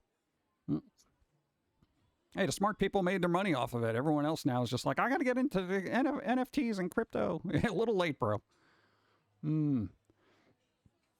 Next Steve. When there's going to be another Steve? I don't know when Steve going to show up. He show up when he show up. It could be ever. Whenever. Tomorrow, today, later, yesterday. Oh, it would be funny having Steve meet them and Steve would try to hypnotize him to leave him alone. Well, it's not like the dog can really do anything. That's a real slow dog. He's just like, bleh. They're going to be like, hey, that guy is a vampire over there. Get him. And then, you know, the part find guy will be like, hey, vampires aren't real. You've been watching too many movies. Shouldn't have watched Renfield. Hey, Renfield is a documentary. Yeah, if you think so. Sorry, kid. You know, the dog is a, you know, that kind of thing. We should just start doing live cartoons. Here's the thing, and we can do this, all right? Here's what we got to, because our brains work sometimes. But we're always trying to figure out a way to do this. We can get live cartoons going, and I'm not even joking about that. I mean, it'll kind of be like the easy mode thing, but we could do it. It takes a little back end work, but we can literally record technically live cartoons. I'm not even joking about that. I mean, we got to do all the back end work first, which will take forever, but once it's set up, we can literally get cartoons going. Not even joking. Because we know a way. Will we do it? I don't know. Probably not, but we'll see. All right. Dude, always get the... Here's the thing. Everything I work on ends up being a... I usually come up with an idea and then figure out a way to work within the parameters I have to try to create something that shouldn't be. And I feel like live cartoons is a thing that should not be. Yet we might be able to do it. Yeah. DJ Goldie, what's up? We're wrapping up, but hello. What's up? All right. So if people got something to say, do it now. I'm going into easy mode. Go. This way I can look up stuff and see what people are doing. No, we're going to raid somebody. I just don't know who. I don't know who's on, man. It's like an odd time to be ending a stream, like 4:30.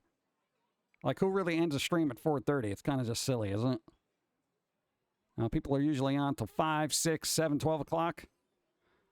So let's find out who's on, if anybody's on at all. There might be. There might not be. So let's find out who be. All right. Oh, God, this page takes forever to load. Burp. Blurp. Blurp-a-derp. Nope. All right. Let's see what we got on here. Try to look for the regulars here. What do we got? What do we got? What do we got? Why does Shout Factory 2... Later, Pumpkin Guy. Have a good day. Thank you. Thank you, I appreciate. Thank you. Dude, Shout Factory TV. They usually have stuff on and people usually watch, but there's only like 2 viewers now. They must be playing garbage. I'll see that person. Oh.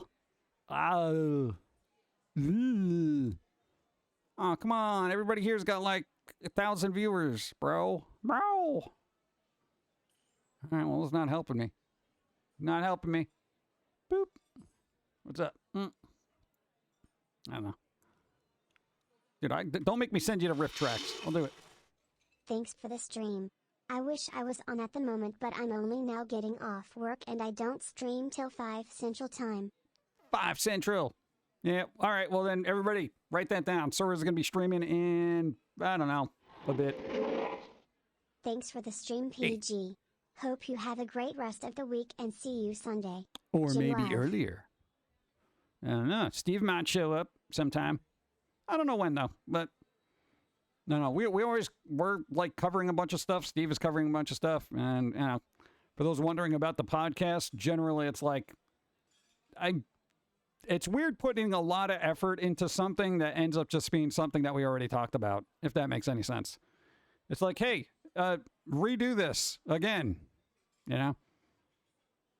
It's like, I know the squirrels want to talk about like the American McGee thing and, you know, Begley's all up on the new member of Baby Metal right now, but... I'm just like, do we need to cover that again? No, I don't know. Might be fun for some people, but no, we'll do something when we do it. So, Vivillian, what's up? They're all over. Watching Kamen Riders and Ultramans and whatnots. Oh, yeah. Dude, there's Ultraman? Dude, why aren't people watching Ultraman, damn it? It's on the interwebs. Ugh. All right, we're going to wrap up. I don't know, we'll see what happens, but yeah. I think Dawn is going to be on Friday, the next stream. I am going to be on Sunday. Steve might be on... I don't want to say because I'm not sure if that's going to be a thing.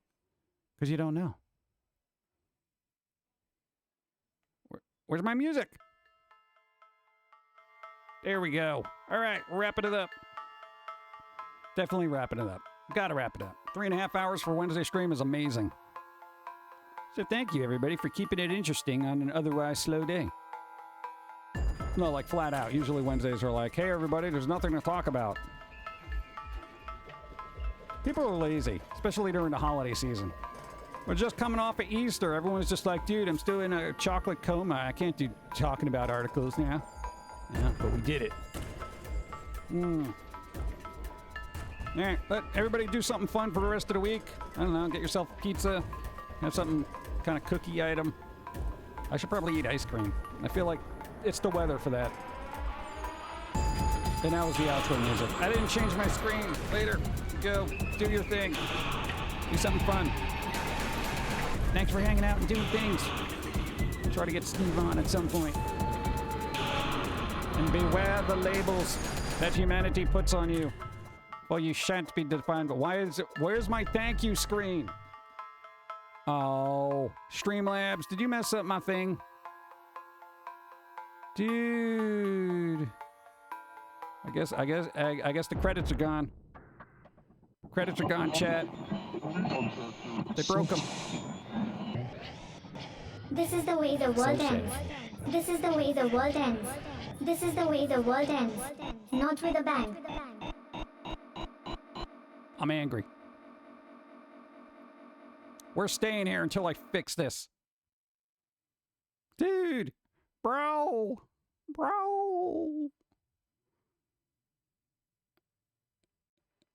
Wow. Dude, it literally broken. Why did it do that? I don't have my end credits.